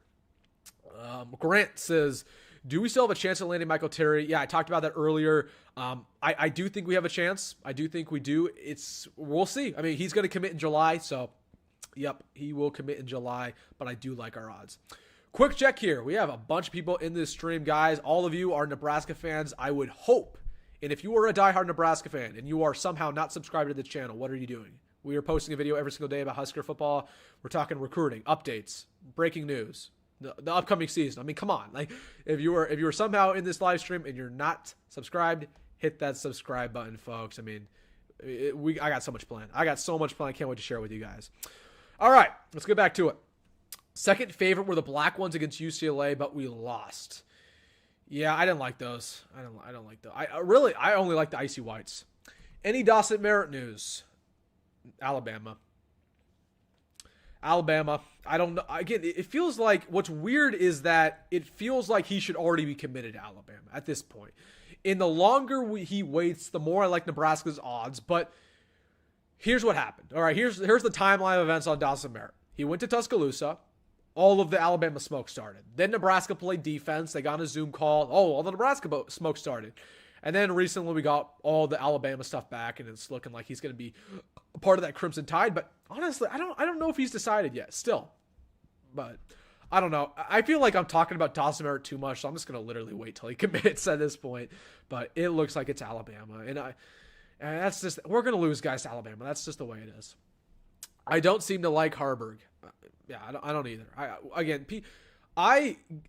Of any player that I don't love, Hoiberg gets the most flack, right? I talked in my other video today that I didn't trust Hoiberg, and there are people, oh my gosh, Hoiberg is so improved, it's not his fault. Like, why do a lot of the fans love Hoiberg? I get it. He's a Nebraska kid. Okay, he's a small town guy. He's the pride of Nebraska, and I love Hoiberg off the field, and I think he truly wants to do whatever for this team. Heinrich Haarberg's not a good quarterback. He's not. He graded as one of the worst in Power 5 football last year, folks. Matt Rhule limited the playbook so he did not embarrass himself out there. He cannot have more than 2 progressions in one play. He does not have great accuracy. Yeah, he has good arm strength, but, I mean, come on. Like, he's just not a good quarterback, guys. So I don't like Hoiberg either, but there's a lot of people who do, and I just don't get it. Grant says, not getting Terry without a Lambo to give him. You might be right. Nebraska needs to be wearing red and white, not black. I agree. The black uniforms were a hit and a miss. We could have done a lot better with these. One of the things I hate about the black uniforms, I'm going to pull them up. Let's show you guys the black uniforms that we wore, because I think it's interesting. Let's talk about them here. Let's talk about Nebraska black uniforms. Okay. Not these. These were actually better. Nebraska black uniforms against, I can't remember who we played against the first time we wore them, but I remember we wore them against Illinois. One thing I hate about these uniforms, the red lettering here, the red lettering at the back. Like, it does, if you were to use these uniforms, honestly, there shouldn't be red on them, to be honest with you. Like, there should not be red lettering. There should not be red numbers here at the top. There shouldn't even be red on the helmet. It should just be white and black. They butchered these uniforms, dude. They really did. They butchered them. And honestly, I think Nebraska has like a shot to, I think these have an opportunity to be cool, but they butcher these. They got to redo them because they're not good. The only uniform combo I hate more than these are the all reds. I think the all reds are atrocious. If we ever wore the all reds, I would puke. I hate those. Like, whenever I see recruits wearing the all reds, oh, I'm disgusted. I think it's bad, dude. I really do. I really do. All right. Or honestly, Jeremiah Charles, dude is a freak. Yeah, Jeremiah Charles, people like him. He runs a 4.3. He's a track kid. He's just still learning how to play football. And I remember, okay, I want to go back to this. Jeremiah Charles, Matt Rhule had a story about him. When Jeremiah Charles was offered by Nebraska, Matt Rhule went to a basketball game of his, and he said that once he saw Jeremiah Charles dunk, that's when he offered him the scholarship. That should tell you all you need to know about him actually playing football. Like, come on. He's an athlete. He's a project. I don't feel comfortable him playing in year 2. In year 4, we'll see, but not year 2. Who do you think quarterback 2 is? Hoiberg, unfortunately. I think it'll be Hoiberg.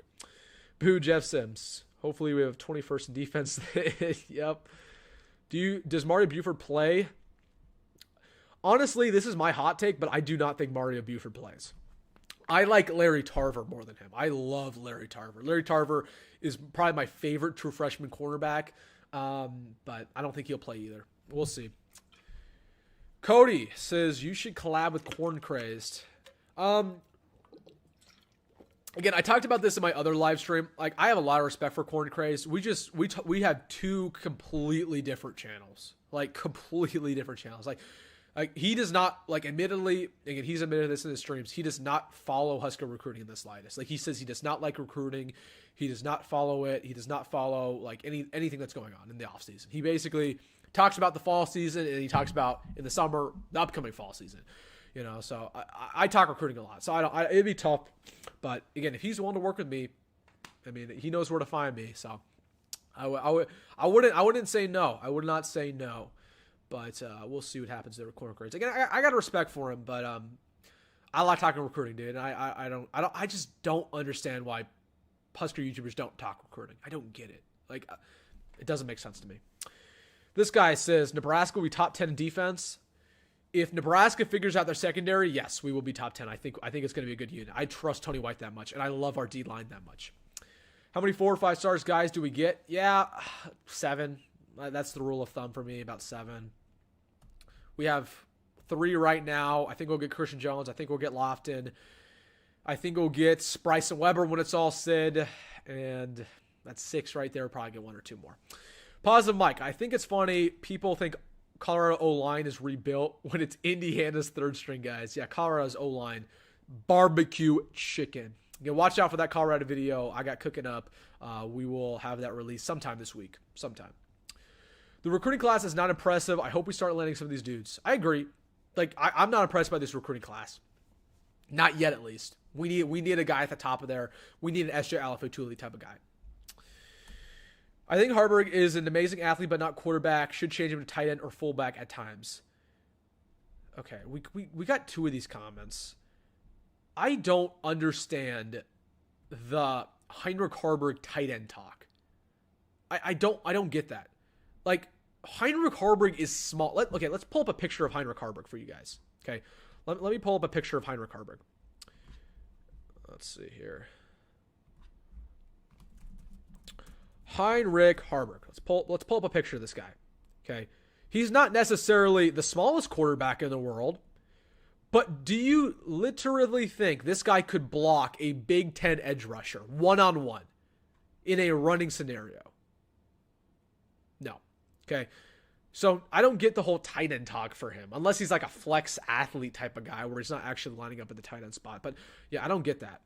If Hoiberg were to ever change positions, I would like it to be to running back / wide receiver. Probably wide receiver would be my favorite. Yep. The red on red and icy whites. Yeah, I agree with. I disagree with you on the red on red. I hate the red on reds. I think they're so ugly. They're terrible. They are awful, dude. There's just some about them. I think it's disgusting. One thing that I'm a little bit old school, but I hate that all uniforms nowadays are going on to basically mono coloring, where they basically have the same color on the pants and the shirt. I hate that. I think the best uniforms are when you have 2 different colors. So I hate the red on reds. I never want Nebraska to wear those, or else we're going to get made fun of, in my opinion. Oh, man, we got so many more comments, dude. We got a lot of comments here. All right, we got crazy amount. 100%. It's because HJH is a Nebraska kid. That's why people love him. I agree. Snaggy Mo says, how often do you go live?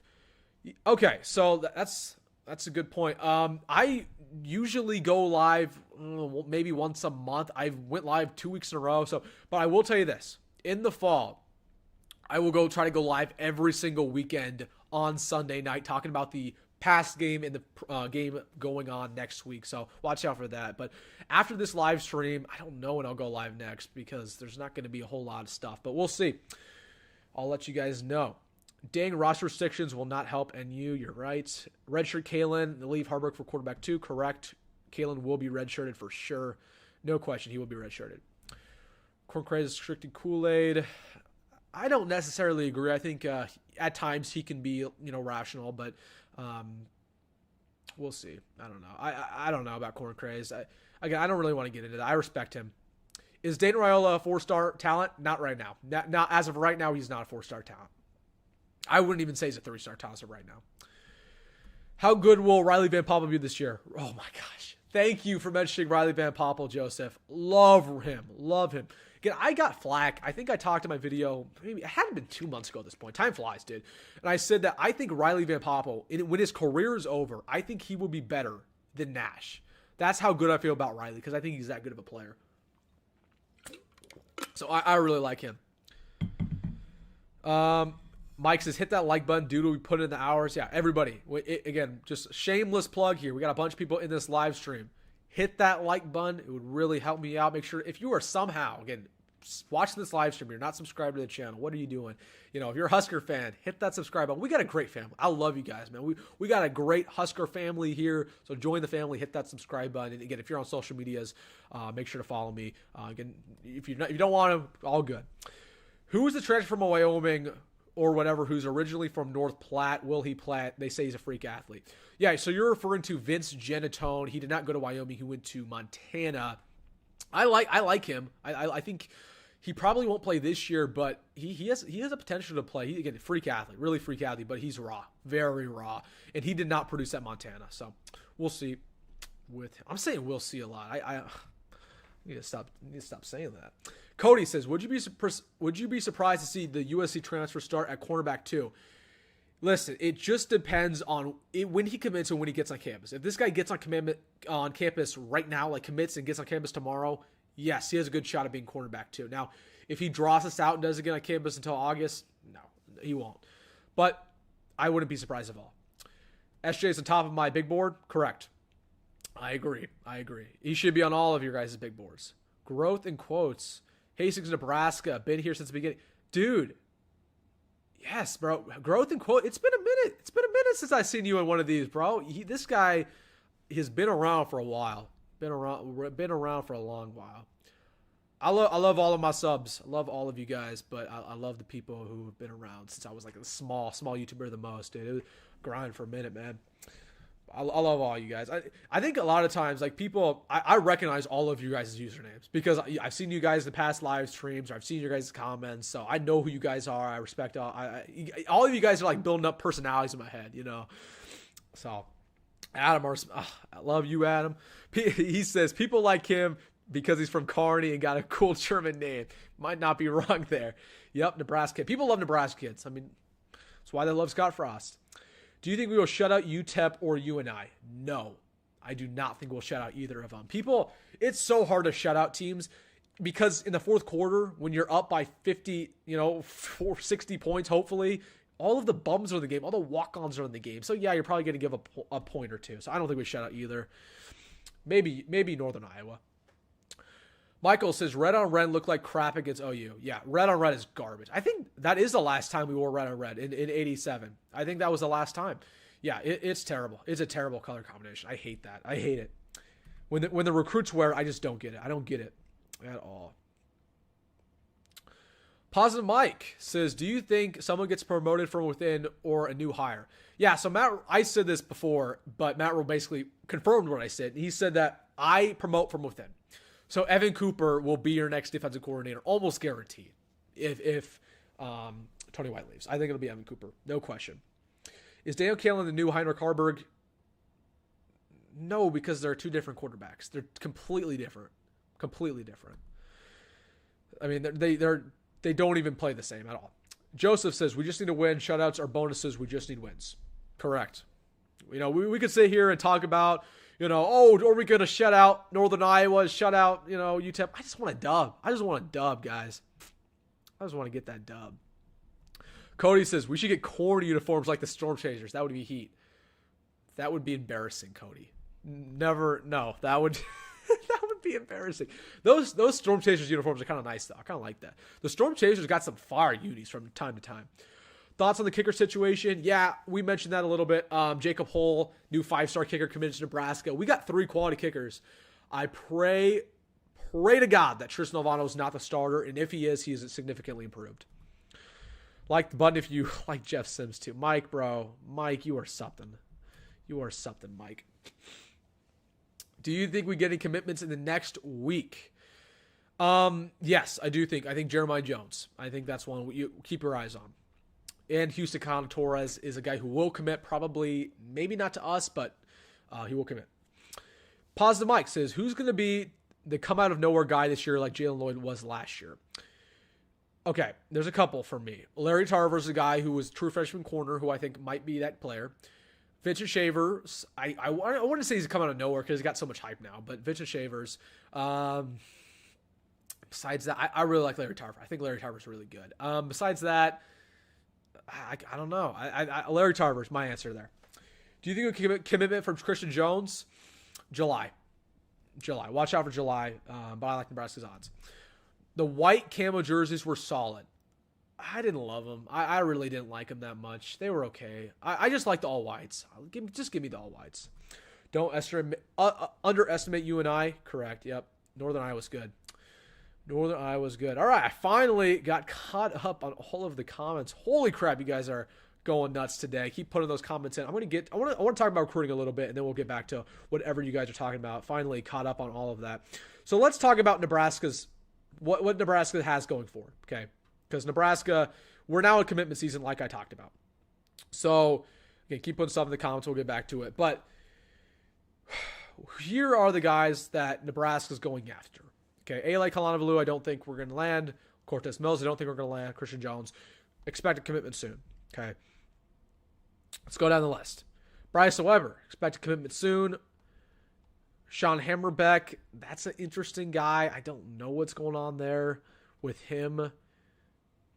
Dawson Merritt, expect him to commit to Alabama. Jeremiah Jones, Houston Torres. Cade Peterzak, it's down to us or Oklahoma. Man, I would love to get him. I have a film reaction for him done that I've had done for a while. And he's a brawler. He's a brawler. We need to get him, but I don't know. I don't know about him. Michael Terry, we'll see. We have a chance. He'll commit very soon as well. SJ, same deal. Again, it's commitment season, dude. It's commitment season. It's fun. This guy, his name's Quana X Farakin. We have zero. No, I don't know why they say we're warm. We're not landing this guy. He will go to UCLA, Colorado, or Bama, I think, are his three. Or Penn State. Chase Lofton should get him. John Mills, not sure. Will Hawthorne, I don't like our odds there. He grew up an Iowa State fan. Aiden Manatite, don't love our odds, but he's a dog, dude. He is a great player. Really good. Hopefully we can get Aiden Manatite. Makai Nelson is committed. Jamal Freelot, we'll see. And then Raheem Hutchins, again, he canceled his visit, which was really odd. I think, probably will go to Memphis. Probably. But yeah, he canceled his visit. I don't get why he canceled. So here, the problem with Nebraska in this recruiting process right now is that looking at the guys who took visuals, a lot of these guys probably won't commit. So we don't have backup options. Like Isaiah Mosey's not going to commit. Christian Jones might. SJ might. So we feel good there. But Cade, I'd put us at 30%. Hammerbeck, I have no idea. Aiden Manti, I have no idea. Probably 30% for Manti. But we don't have backup options because usually the guys who go on official visits are the players who are interested in you. Those are the guys who literally are considering committing. All of the recruits that did not go on officials, I don't think Nebraska has a shot at least not as of right now. So that's my problem with Nebraska. If we lose Houston Torres, we are screwed at the offensive line position. Very screwed because we don't have a backup option for Houston Torres. We don't have, other offensive linemen down the pipeline. I mean, yes, we have SJ Alafetuli, but I'm going to tell you this. Okay, let's look at Nebraska's offer list right now. Okay, we already lost Brian Tapu earlier today. Okay, let's look at the players that Nebraska's in the mix for at offensive tackle. Okay, and let's also note this. You want to land ideally 5 offensive linemen in this class. Okay, who are the players Nebraska has a shot on? Ale, we're not getting him. Okay, John Mills, I don't think Nebraska's going to land him. Again, he's going to a lot of other schools. Sean Hammerbeck, I think the Huskers will probably get him when it's all said and done. I don't think he has a committable offer, but we'll see. SJ, I hope we land him, but I don't like our odds. Or I know I do like our odds at SJ, but again, with 5 stars, that always changes. Douglas Utu, I don't like our odds there. And then Houston Torres, I give us about 30% shots. So we have 0 O-line commits right now. There is not a single offensive line commit that I just mentioned that I think we have over 50% chance at landing besides maybe Sean Hammerbeck, who's a low 3-star. That's concerning. Okay, and here's your 9/11 scenario. Oh, I don't want to say that. Here's your emergency scenario, folks. Houston Torres commits to Michigan State. SJ Alafetuli commits to Miami. Douglas Utu commits to Tennessee. Okay, and then you go up the list here. John Mills commits, whatever.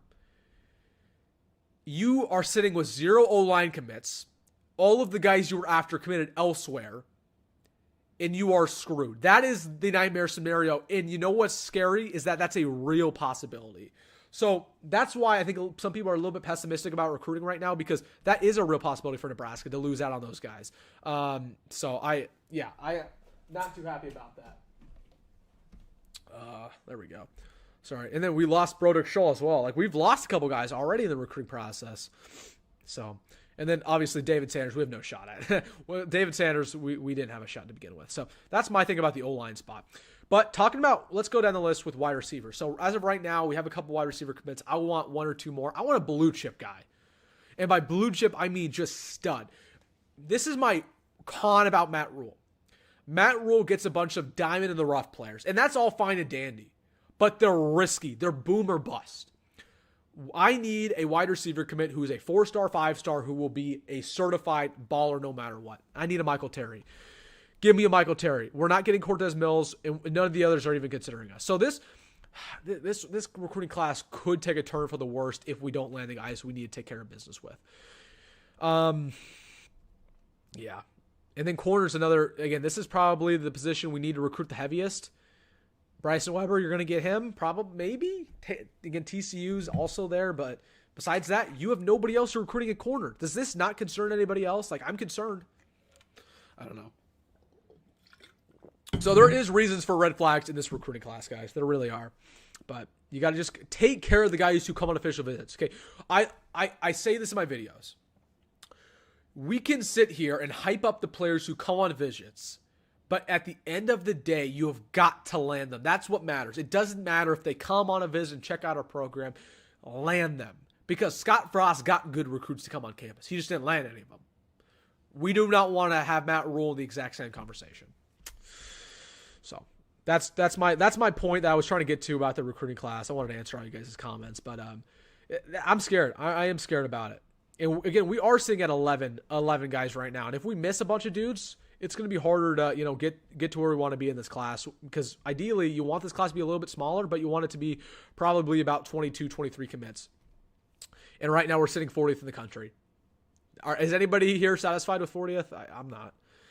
You shouldn't be. And we love to talk about Matt Rhule getting back and bringing Nebraska to, relevancy and getting us 8-9 wins. You've got to recruit well to get there and be there consistently. You just got to. And development's cool, but you got to win football games. You got to win, or not football games. Hold on. Let me rephrase. You got to get these top tier recruits to win football games. So that's what I was trying to say there. But yeah, I mean, that's what scares me about this class, folks. I don't know. It's scary. It's scary when looking at that. And the guys that we, are probably going to lose. We're probably going to lose Houston Taurus. We're probably going to lose, some of these other players. So definitely some reason for concern. All right, guys. Again, if you are somehow not subbed to the channel, make sure to subscribe. Again, follow me on socials. We're keeping it going. We'll try to go for about 20 more minutes here. Again, keep putting stuff in the comment section. There we go. A little glitchy there, but yeah, we'll keep it going. All right, let's get back to all of this. Holy cow, my gosh, I missed a lot of this. We need a new punter for sure. Completely agree, Ryan. Brian Buschini. People forget how bad Brian Buschini was last year for Nebraska. He was not good. One of the worst punters in all of Power 5 football. So, yeah, I think we need a new punter, but we don't have any. I think people are sleeping on both of the Brutha brothers. They are fire. Marquez Buford is going to be one of the best safeties in the country. He's finally healthy. I'm excited about Marquez. Mario, probably wait a year for him, but yeah, he's going to be just as good. He was a dog in high school. How high is the ceiling for the recruiting class? Well, yeah, I think the ceiling, again, if you land Eshe Alfaytuli, if you land Christian Jones, if you land Chase Lofton, if you land Michael Terry, you can absolutely get a top 15 class. So that is our ceiling. Top 15, maybe 12, 11. Floor is 35. So, yeah. Do we finally see a kick return, punt return, touchdown again? Hey, Ja'Cory Barney might be back there this year. I think we will. Nathan's We Love You, Wilson. Nathan, I love you too, man. Thank you for your support, Nathan, man. I appreciate you coming on this live. You give me a lot of support, so I appreciate you specifically. Rascal, love that username. He says, I'm really hoping to see Bly Hill be back by the season opener. It's not looking good. It really isn't. Matt Rhule gave us an update a week ago, and he said it's not looking like he's going to be back by fall camp. And usually, if you're not back by fall camp, you won't be ready for the fall open or for the UTEP game. So really, I don't think he's going to be back. And I'm actually concerned about that because we give Colorado a lot of flack, and their team is not very good. But you know what is good about their team? The wide receivers. They have one of the best wide receiver corps in the country. So that is concerning because their wide receivers lit us up last year. Hopefully this does not happen again. If Colorado wins the football game against us, it will be because of their wide receivers and Shedeur Sanders. So we got to step up that game. Dion says, I'll be happy with the top 20 class. Me too. I'd take top 20. Do you own a Jeff Sims jersey? Be honest. I do not. All of these jerseys do not have a name on the back. They just have one. But I do have taped a Raiola thing on the back of these uniforms once, so that was funny. How have people not subbed to the Best Nebraska channel on YouTube? I appreciate that. I appreciate you always supporting me, man. Yeah, you do good work over there. So, yeah, again, if you're not subbed to the channel, you're tuning in, definitely hit that sub button. Again, appreciate all the support. Joseph says, I think we still have a good chance of Dawson Merritt. Read in Bama Inside Blogger where he said he leans towards Alabama, but he thinks the coin flip. That was the narrative about a week ago, but there was a bunch of crystal balls a couple days ago, like literally 2 days ago, that basically said he's an Alabama favorite. So I think he's going to commit to Alabama. I'm still not convinced he's decided, but I think he will end up committing there because he's all about getting to the league. He wants to get to the league, and that's valid. That is valid. Kyle says, what do you think about changing the logo on the helmet every so often, but keep the uniforms consistent? Now, the end's classic. The end is classic. Don't change it. The only thing I would consider changing it to would be the NU. I like the NU, but definitely not like our normal N, like the block N. I wouldn't do that. I like our Netflix N. Who will be the offensive MVP this year? Jamal Banks. That's my take. Jamal Banks. More so than Dylan Raiola. Jackson Cantwell. Yep, talked about him earlier. Like where we stand with him. He's the number 2 recruit in all of class of 2026. I think he grew up a Nebraska fan. He has Nebraska connections. I think his mom's from the state. So love where we stand with him. But really, I'm not going to talk about him too extensively until honestly next summer, because that's when his recruiting process actually ramps up.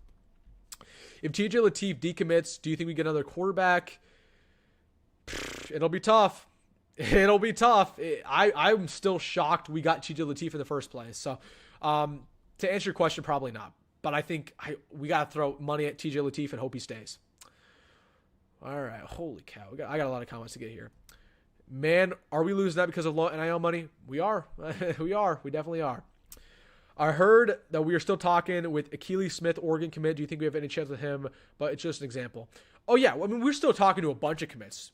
For sure. A lot of commits that we don't even know the names of for a fact. Because Rhule likes to keep those connections and likes to, again, keep that relationship facilitating even if, we lose a season. Now, the reason he does that is if we win, he's going to try to flip them. So I don't think we have a chance with him specifically, but again, he's keeping communication with a lot of these guys who are committed. Do you think Malachi Coleman has a breakout year and a great chemistry with Raiola? It's tough with Malachi. Again, he's a player who is, again, I've talked about Malachi in the past. I love Malachi. He's so talented. Literally, he's 6'4" and runs a 4.4. Again, what's interesting about Malachi is that he was injured in spring ball because of some injuries he had in the fall, but he's not been in like these videos with Nebraska football. There was a picture with the wide receiver room recently, and he was not pictured in the receiver room. So I just don't get it with Malachi. Like, I don't know. There's just always this off the field stuff with him, but does he have a breakout year? I hope so, because he's so talented, but he's got to figure out the stuff off the field, man. But I hope he does. Mike says, I heard Mike's just trolling here. Nathan says, can our NIL get fixed or get better? Yep. Win games, and start allocating the money away from the facilities into the NIL department. Yep. Ty Robinson, undrafted. Explain yourself, sir. Pretty simple. I think Ty Robinson is not that great in the pass rush department. That's really the main thing. I don't think he gets to the quarterback, and that's what these scouts look for. So that's why I think Ty Robinson probably goes undrafted. I'm just not a big Ty Robinson guy. I really am not. I like him, but so Ty Robinson, he came out of high school. I want to say he was class of 2019, and he was a 4-star. He came out of Arizona. And he was so highly recruited. And the reason he is because he played defensive end. And he was, I want to say, like 270 out of high school. And he was so athletically gifted.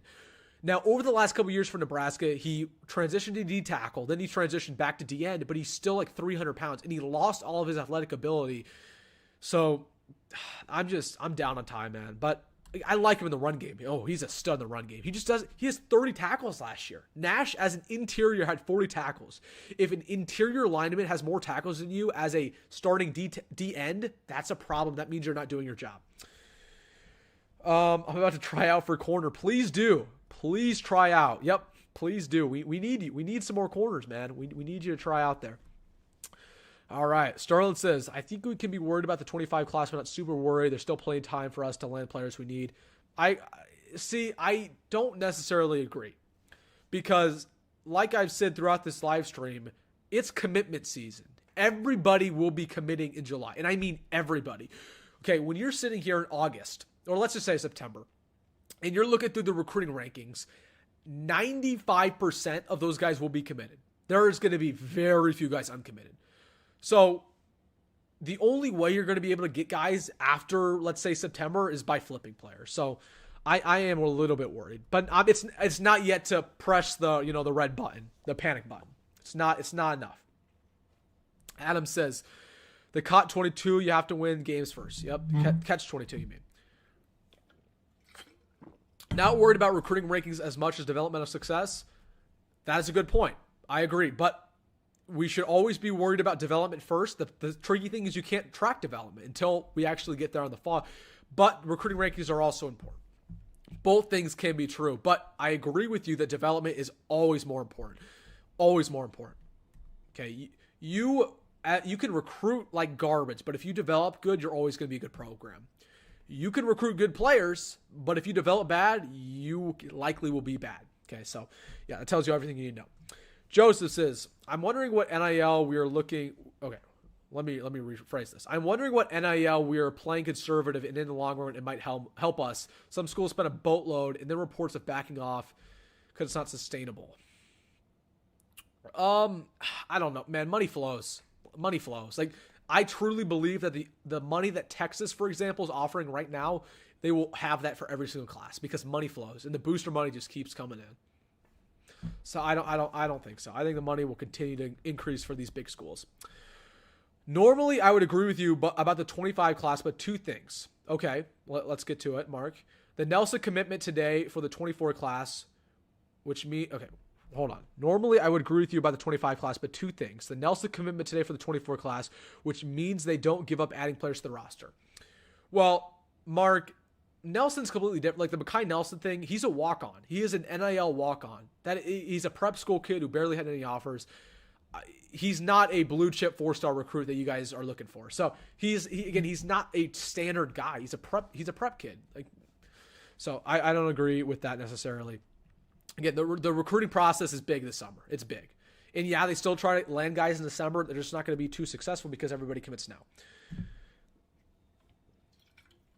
Dion says, Joseph, I heard that also donors around the country are tired of donating. I mean, again, that might be happening, but money flows. Again, these guys who are rich are going to continue to be rich, and if they are promised with 5-star quarterbacks and 5-star running backs, I see it I find it hard to believe that they're not going to continue to give them money.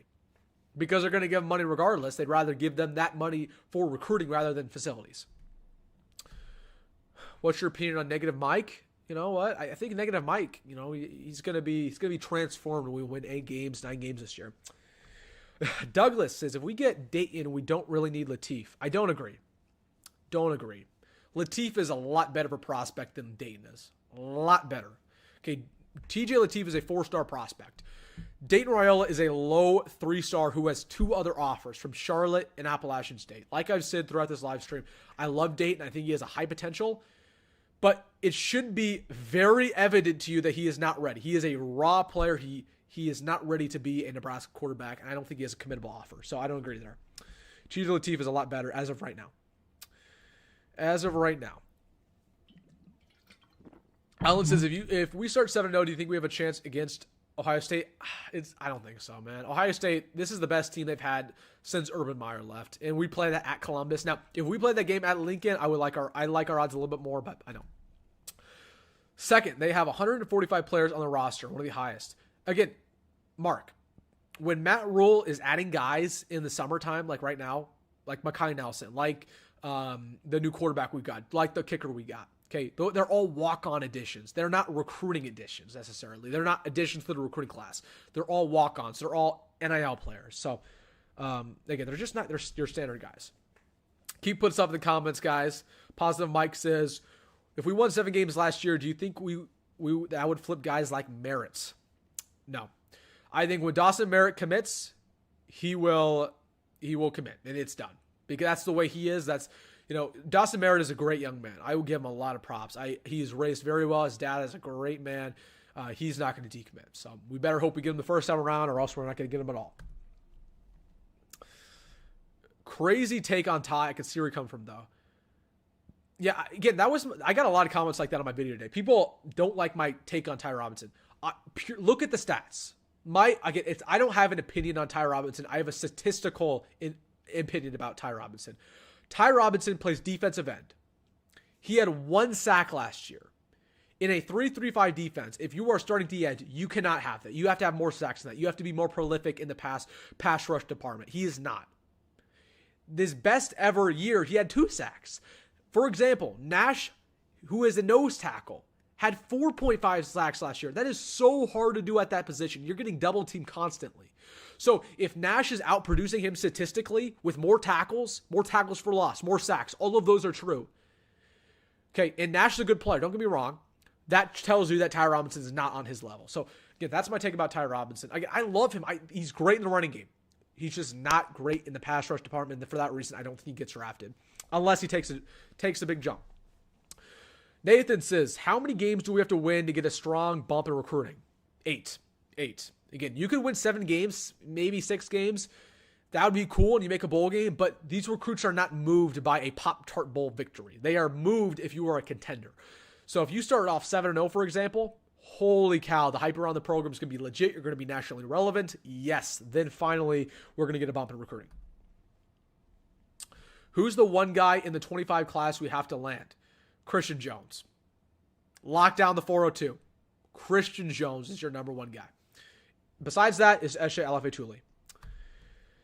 This guy says, I like your content. Can you give us a bit of background on a little bit on your background, sports journalist or just a Husker fan? Yeah, so some of you guys probably know my background at this point. A lot of people, some people think I'm older than I actually am. I'm 18. I just graduated high school. I'm going to Creighton next year. I am not a sports journalist necessarily, but I am a sports broadcaster. I've won multiple broadcasting awards, particularly for high school football. I called Millard South football the last couple of years. So that's what I do on the side. But the reason why I started this channel, a long time ago at this point, was because I'm a big Nebraska fan. Come on, big Nebraska fan. And using that sports broadcasting background, I love talking ball with you guys. So that's my little background there. But good eye. I'm not a sports journalist. I don't like writing. That's not really my style. I don't like they pay for walk-ons. That's ridiculous. No, you should like that they're paying for walk-ons, because what they're doing is they're getting players who would be getting scholarships elsewhere, and they're giving them a walk-on deal that you're paying basically them, NIL money to be a walk-on, yet you're getting a quality walk-on. Okay, so a lot of the walk-ons we get in the past are, low-level Nebraska in-state guys who are just never going to play. Okay, when you get Makai Nelson as a walk-on, that's a different level walk-on. That is a top-tier walk-on who would not be a walk-on unless you are, giving him NIL money. So, again, just put it this way. You're getting more players. You're getting better quality walk-ons because you're offering them NIL money. So, it's a good thing. It's a good thing. How many years before you make a Nebraska dynasty? How many years before you make a Nebraska dynasty in NCAA 25? What do you mean? Oh, like as a video idea? We are doing that, folks. I'm trying to figure that out. The day NCAA 25 drops on, I want to say the 15th or 16th, we're making a live stream about that. We're making a video about that. It's gonna be fun. I agree on Ty Robinson. At one point, he was said to be the enforcer, then he disappeared considering expectations. Yeah. I'm just not so high on Ty Robinson. I think he put on too much weight. He moved positions around too much, but hopefully he has a big year. Conservative Husker says, what is your take on Gabe this year as far as reliability? I think Gabe Irvin's going to be running back 2 probably. Again, people forget that Gabe Irvin, whenever he's been healthy, he has either been running back 1 or running back 2 on this team, right? He's always played. So he is healthy once again. So I think he's going to be running back 2. Emma Johnson running back 1. I think he's going to be productive. And as far as reliability, I think you're referring to the injury department. I don't know, because he's got banged up time and time again throughout his career. So hopefully that finally changes. Correct. You're just effing over the FCS schools. Okay. The FCS schools are still going to find guys. They're still going to find good. All right. We caught up on all the comments. We've been going for like 2 hours now. This is one of my longer lives. Yeah. So All right, keep putting stuff in the comments. We'll try to go for about 10 more minutes here. But again, last time I'm going to say this. If you are somehow not subbed to this channel, make sure to hit that subscribe button. Again, posting every single day, talking Husker football. You've seen the comments, right? We have a legit Husker family on this channel, so please join the family. Hit that subscribe button. Again, if you're on social media, you're on Twitter, you're on Instagram, make sure to hit me with a follow. I'll try to follow you guys back, so I will follow every single one of you guys back if you follow me there. Just want to plug that. Positive says, sorry, I worded that wrong. How many years in the game till Nebraska is considered a dynasty in Nebraska? Oh, in game until I take over. No, I'm a dog at NCAA 25. We're gonna be a dynasty off the rip. I'm winning 3 straight natties in 2024, 2025, 2026, bro. I'm never losing. I hope nah. I hope so. Definitely need the 22 million salary cap ASAP. For NIL, it's just tough to regulate. They will never be able to regulate it, man. They'll never be able to regulate it, man. Kyle says, I think a fun goal for you is to become a commentator for the Huskers play-by-play. Yeah, it's hard, dude. I mean, okay. So one of the reasons I'm going to Creighton over Nebraska is because I've already gone to Nebraska. I would be a sports broadcasting major. And I do not like Nebraska's sports broadcasting program, just to say the least. I think the sports broadcasting profession is really, really hard. It's really hard to rise up in the ranks too, and you make bad money unless you're on the top. So I would love to, man, at some point in my life, but it is definitely a goal, but I don't think it'll happen. I don't think. We'll see. We will see, but I'm trying to get on the call for Crane basketball, so watch out for that. But you guys know who comes first. Nebraska basketball comes first. Sterling says, what do you think will be our longest touchdown? Just off the rip, Jalen Lloyd, 90-yard touchdown pass. Completion, I should say. 17th of July is when the game drops, I heard. So the game officially drops the 19th of July, but if you get early access, the 15th, I think at like 6, or not 6, I think 3 p.m. Central it drops. So I would get that early access for you because I cannot wait for it. It's just an extra, I think it's $100 for early access, plus the game. It's $70 for the game period. So 18-year-old impressed, keep up the good work. Yeah, appreciate that, man. Appreciate that. All right, keep putting stuff in the comments again. Try to go for just a little while. Again, appreciate everybody who's hopped on here, man. Just my final message on recruiting is this. Okay, it's not looking great for Nebraska right now. I'm going to be completely honest with you. I am not happy we missed out on Brian Tapu. I am not happy that a lot of these blue chip recruits like Dawson Merritt don't look to be coming to us, or, guys like Michael Terry, I don't like our odds with, or, Douglas Utu. It's tough, and it feels like we're losing everybody. But I trust Matt Rhule. I trust his development. We'll probably not land the best class. If we miss out on some of these, if we continue to miss out on these guys, we're probably not going to get the best class. I mean, let's just be real. But if our development is at a high level, we're still going to win football games. 2026 is what matters. That's the big class. That third recruiting class is so big. If he could figure that out, that 2026 recruiting class, man, we'll see. But again, I'm not giving up on this recruiting class at all. We got to land Christian Jones. We got to land Chase Lofton. We got to land Eshe Alafetuli. We got to land Houston Kahana Torres. And retain all the guys we already have. So, all right. Final comments in here before we get out of here.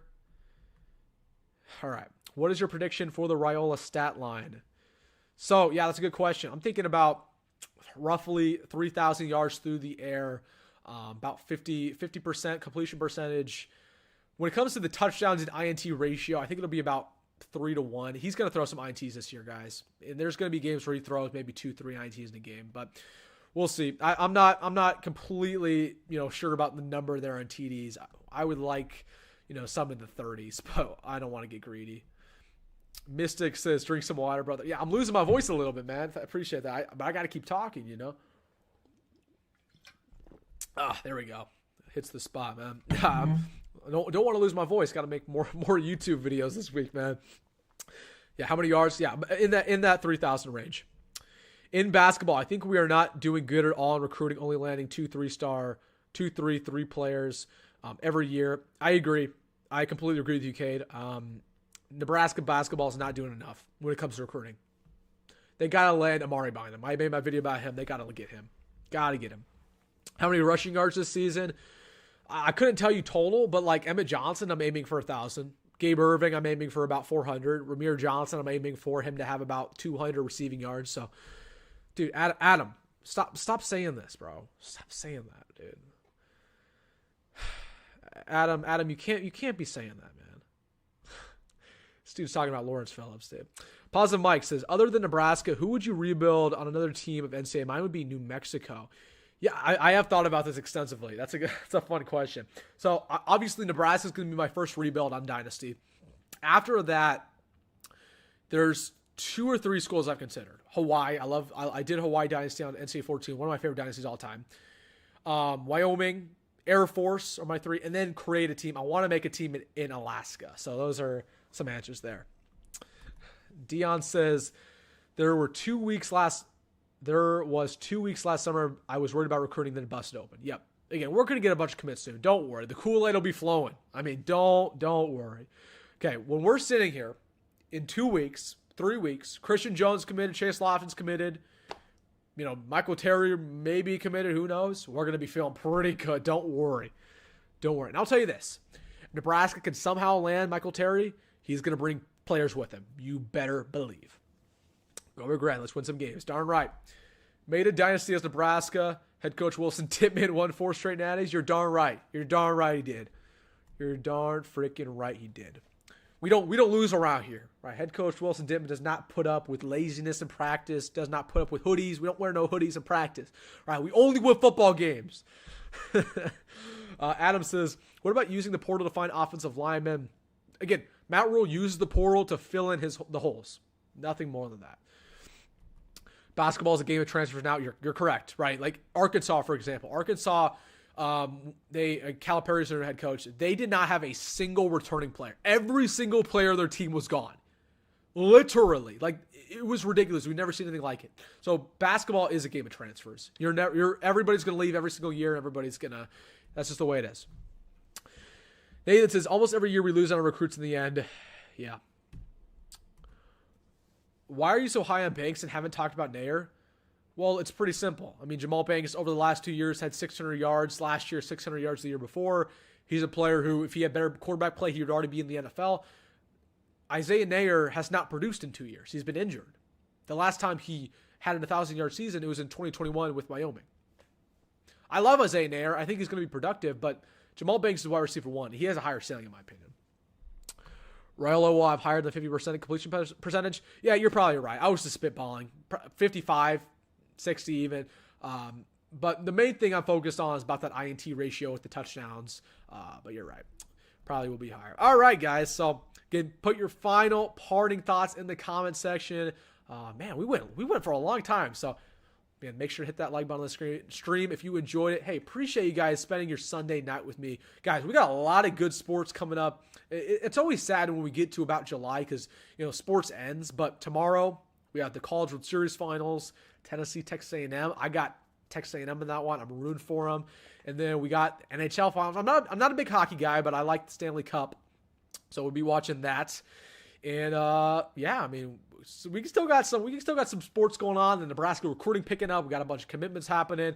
Olympics, college football, the new college football video game. And then before you know it, we're sitting here in August talking about fall camp. So, all right, final comments here. I'm going to answer. Joe says Mel Steele, I think you mean Phil Steele, rated Nebraska as the second most improved team in the country. Do you agree? I do not agree. I think we're probably top 10, but second most, come on. No, we're not the second most improved, but I think we're probably top 10. We're probably top 10.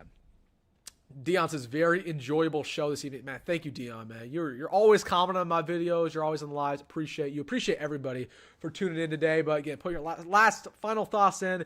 We're going to get out of here for the night. But again, make sure, hit that like button on the stream. Again, follow me on social media. If you're on social media, I'll follow every single one of you guys back. Subscribe if you haven't subscribed for whatever reason. And yeah, I mean, the comments, looks like everybody is ready to get out of here. Again, enjoy the rest of your Sunday night, folks. So, as always, folks, go Big Red, go Matt Rhule, and see you in the next one. And go Nebraska Recruiting.